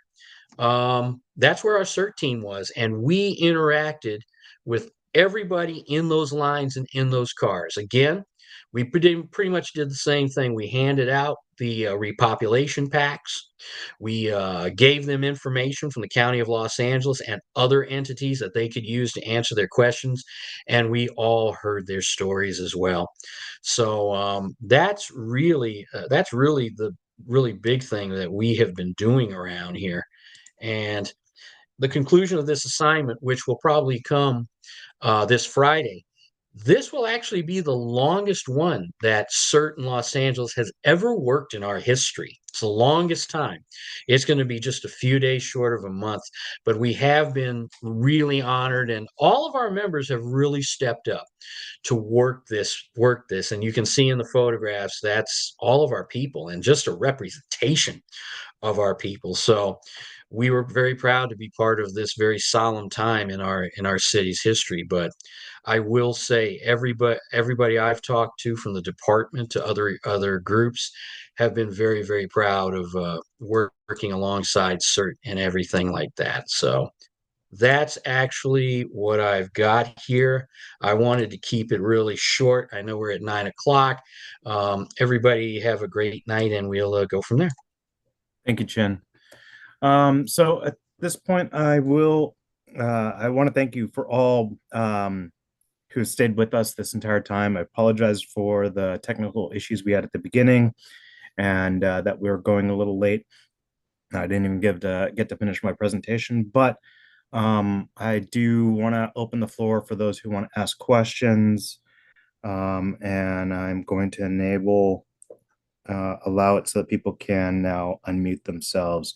Go ahead and raise your hand and ask, and then I'll call on you to ask your questions if you do. Chin, you can go ahead and stop your sharing. Sorry about that. All right, Ralph, go ahead and unmute and ask your question. Yeah, well, it's not this much a question, or yeah, kind of is. One thing that has a bit upset me, and I talked with a lot of CERT people that I met during the fires, and there were a lot of people that were upset that outside of the call-out team, nobody even got a chance to help. And there were a lot of tasks, like what you showed, throwing around pallets of donations and stuff. There's all work where you don't need special training. You don't need a background check. Why was there nothing, or is there ever thought about expanding the pool of people or volunteers beyond what is the call-out team? I talked to somebody who said, well, they have the feeling this call-out team is like a secret handshake club. They do their own thing. You have a hard time to get in there if you're not on good terms. And there were dozens, probably hundreds of people that would probably help in some way. I'll let Chin weigh in on that, but I do want to just start it off with the issue when you have something early in its infancy is that there's a lot of people who step up and do great work. And then as things catch on and develop, a lot of structures put behind it, and then it limits now who can do it because they don't have the training and expertise and know the procedures.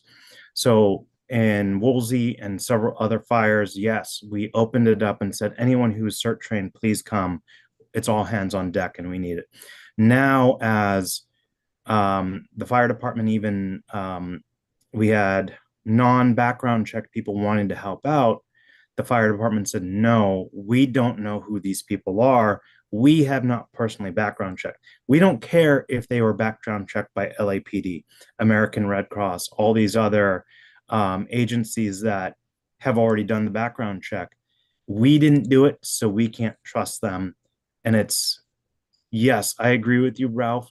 It really smacks all the people who've taken the training and want to help and have been able to help in the past in the face, because now they can't help because they haven't gone through that extra training.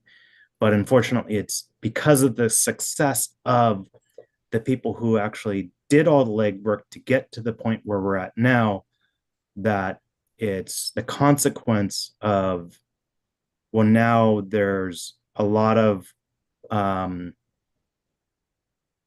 structure behind it on what it takes to do this. And Chen, I'll let you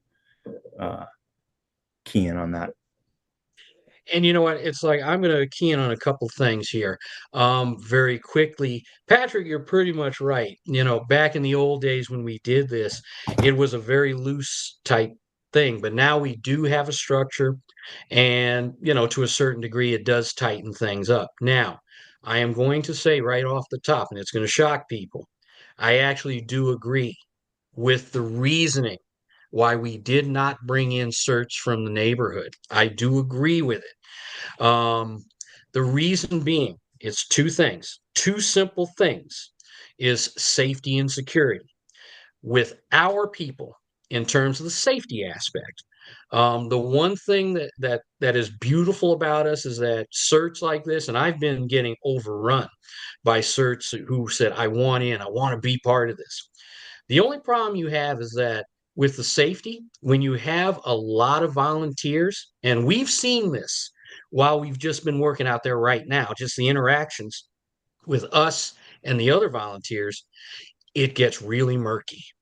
It's hard to manage a lot of volunteers, and stuff can slip and people can get hurt.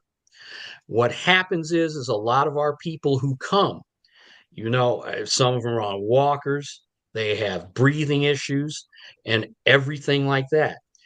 Once you put that call out wide it's very hard when they get to the door to say, oh no, you need to go home. With your call out team, you do have a vetted group of people who are in there. At least they should have some ability to carry water, heavy gear, and all that kind of stuff.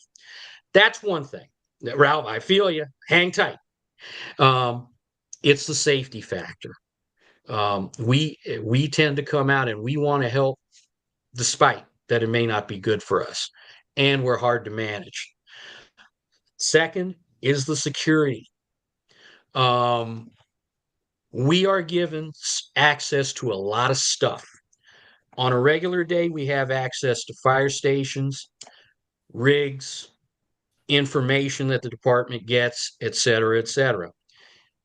This situation, you are given access to areas of the city that are not open to the public for 1,000 different reasons. And there are a lot of things that can happen if you don't have people in there who are checked. And all it takes is one person to, as I will quote, say, act a fool and do something that shouldn't be done, like taking pictures of, let's say, someone who has died in there, or maybe taking a ring out of the ashes or something like that. I know I'm trying to be quick. I'm trying not to be my usual wordy self, but do you guys kind of see where I'm coming from with this? It's easier to actually manage the people you have. And let me be the first to tell you, because I'm one of the managers of that bunch who's out there. It is very difficult managing them, and they are vetted. Thanks, Jen. Matt, go ahead and unmute and ask your question. Unmuted. I should lower my hand too. Almost forgot my question exactly. Were there amateur radio operations going on there? I happen to have in my possession a Cupertino County ARES manual for the amateur radio emergency service, and I was fairly impressed with it. To my knowledge, and Chen, you can back me up, there probably was, but not at the professional response level. So Certainly the fire not. department has their own communications. Our call-out team was issued, and this is why part of it is they were issued LAFD radios. And so those radios are not cheap, and there's a lot of security risk if they go missing. So our people probably used FRS, as I was reading through the chat, to communicate internally with each other.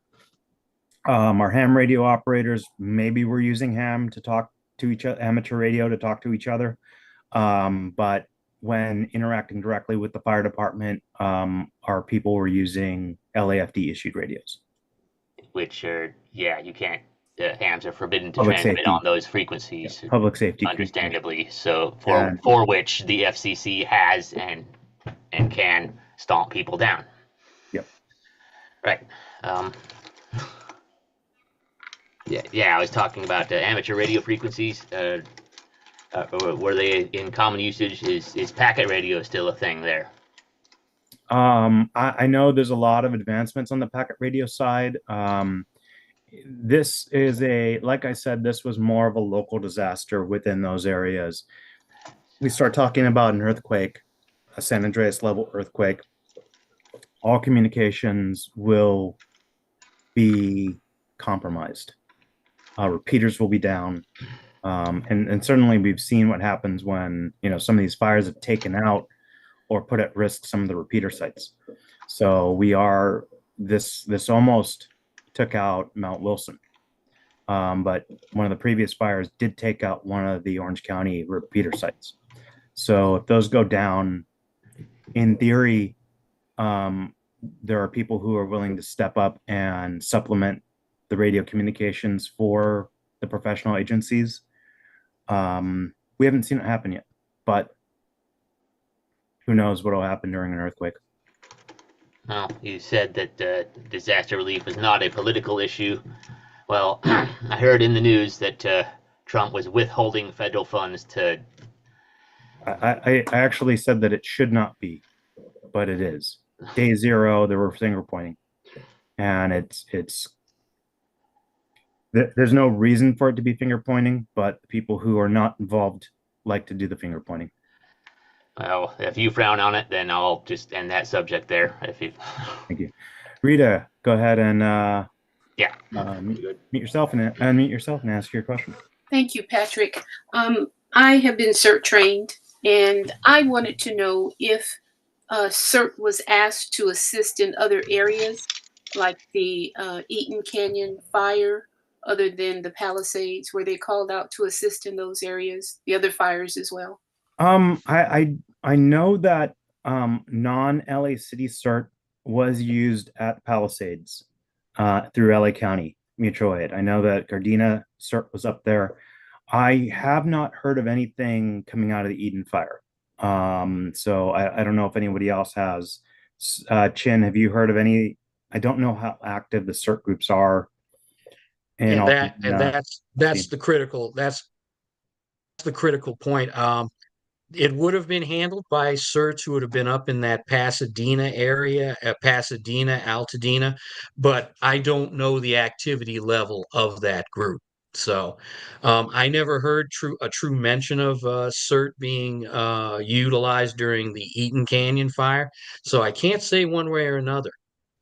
Yeah, since LA County ran both, CAL FIRE ran it later, the Palisades won, but LA County was definitely running the Eden fire.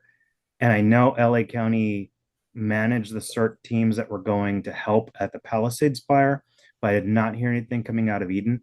I'm guessing that there was no request for them from the LA County side for whatever reasons. Thank you. LA County, I want to say, at this point, doesn't have as tightly a structured CERT program as we do here in the city. And I know that they have been working to try to get up to that point, but I don't think it's in place as of this moment. Yeah. Do you know if all of the Gardena team that went up there were background checked by LA County, or were they allowing non-background checked people to help? Well, let me ask you very quickly. What was Gardena doing up there? I did hear something about them being around, but they did not do anything in the vicinity of LA City, sir. Yeah, I know. I talked to Cindy. She messaged me letting me know that they were doing it. Let me bring up her message. And while you're looking for that message, I'm going to answer the other question. I believe, if I remember correctly, their team, and this is kind of common with the smaller city teams. Many times when you take the CERT training, remember Los Angeles is gargantuan, and when we have a CERT program, a CERT class, it's all over the city. So you're talking about thousands of people a year. Smaller cities like Tri-Cities, Glendale, and different things. If any of you have taken training through them, in some cases, they will background check you at the end of the class, because it's about 10 to 15 people each class, and they can act, and smaller cities will move you up to become part of like the Fire Corps in Burbank, Glendale, and different places. So to answer the question in the short version, if I remember correctly, Cindy and that gang are background checked already. Okay. So she said that they did, they were not deployed to the fire area, but some of them did deploy to the American Red Cross shelters. And they've also done many presentations to seniors regarding wildfire smoke precautions and handing out masks. So it was more residual stuff. I can see that as being an option. Many of our CERT people in past incidents, when they couldn't come out to the actual fire site, they would end up going to the American Red Cross shelters and so on. So I can see that. Yeah. She did say that they encountered the Antelope Valley CERT team, but everybody else was county fire. So they did not encounter LA City at all. Okay. Yeah. All right. So if anybody else with any other questions, comments, or editorials, we covered a lot, and of course, people are still, not satisfied with all the answers, but I've tried to at least illuminate some of the points here. there are always people And- people who want to do more and are upset that they can't. And Miriam, Patrick, yeah, Jim. I just want to say to everybody that when I started with CERT, some almost 11 years ago, I probably would have thought the same thing because, as Patrick said, there was a time when we were like doing all hands on deck. But I will tell you, from several years of helping to manage this team, I do understand why some things don't happen. And I do want to let everybody know that during this time, we did float the idea to our command about finding a way to get neighborhood certs into the mix. But again, when you look at it, it's just too much, and it's too much going on in a dynamic situation which is changing every day. So just putting that out there. I get it, and we'll go from there. Go with your questions, buddy. All right, Miriam, go ahead and unmute yourself and ask your question. Yes, I have a question. I have some friends that they were in Pasadena. They live in Pasadena, and it seems like around there where they live, there were some fires, but the place where they lived, it wasn't affected. But anyways, they were like coughing or something like that. So, do you know where we can get like air purifier? Because I knew that there are some places that they, it's a 78 old man, and the other person is 55, but I think that maybe they will need like an air purifier because they were coughing. They were like very near of the fires in Pasadena, and I was trying to get like at least one, but in the places that I check, it seems like it's in other areas. So, do you know where maybe they can get help with this? I don't know if anyone is providing free air purifiers or HEPA filters. Yeah. Amazon would be my guess. I'm sure that a lot of the hardware stores have replenished their stuff by now. But it's probably it's a whole topic. Yeah, because here in Los Angeles they were giving some for free, but I don't know over there. Yeah. Okay, so that was my my question. Wish I had a better. I think Ralph had something he wanted to kick in on that. I think. Yeah, I just saw. I was looking for the information. There was a free giveaway, I think, from the county and from some city council districts. And I just saw one from a giveaway at Hanson Dam from CD7 of all places. Because there was apparently a photo up for Monica Rodriguez again. So I would check with your local service council, city council district representatives if they still know something about this. And since they are Miriam, since they are located in the Pasadena area, that would be your Pasadena City Council. Even ask your Pasadena City Fire Department if they know of anything. Many times there are programs that are available that we don't always find out about. So ask those local resources. Okay, thank you so much. Thanks, Ralph. Matt, go ahead and unmute and ask your question. How do you get younger people interested in this emergency preparedness stuff? I remember a discussion and on one of my emergency preparedness groups, one of the older folks made a comment that they would be not quite able-bodied. I forget exactly what you said, and I realized being one of the younger guys in the group, I realized I said, "Holy crap, am I in trouble?" Well, I'll jump in on that one because that's always something I talk about. Is getting younger specifically, people. I want to get something done at a high school a few blocks from here. It happens to be earthquake-proof and 2 stories tall, and I want to put a radio antenna on top of it. And Matt, are you here in LA? I'm not. I am in Eugene, Oregon. All right. You've got a cert up there. Check with whoever runs your cert program. It could be your emergency management department or your fire department or something else.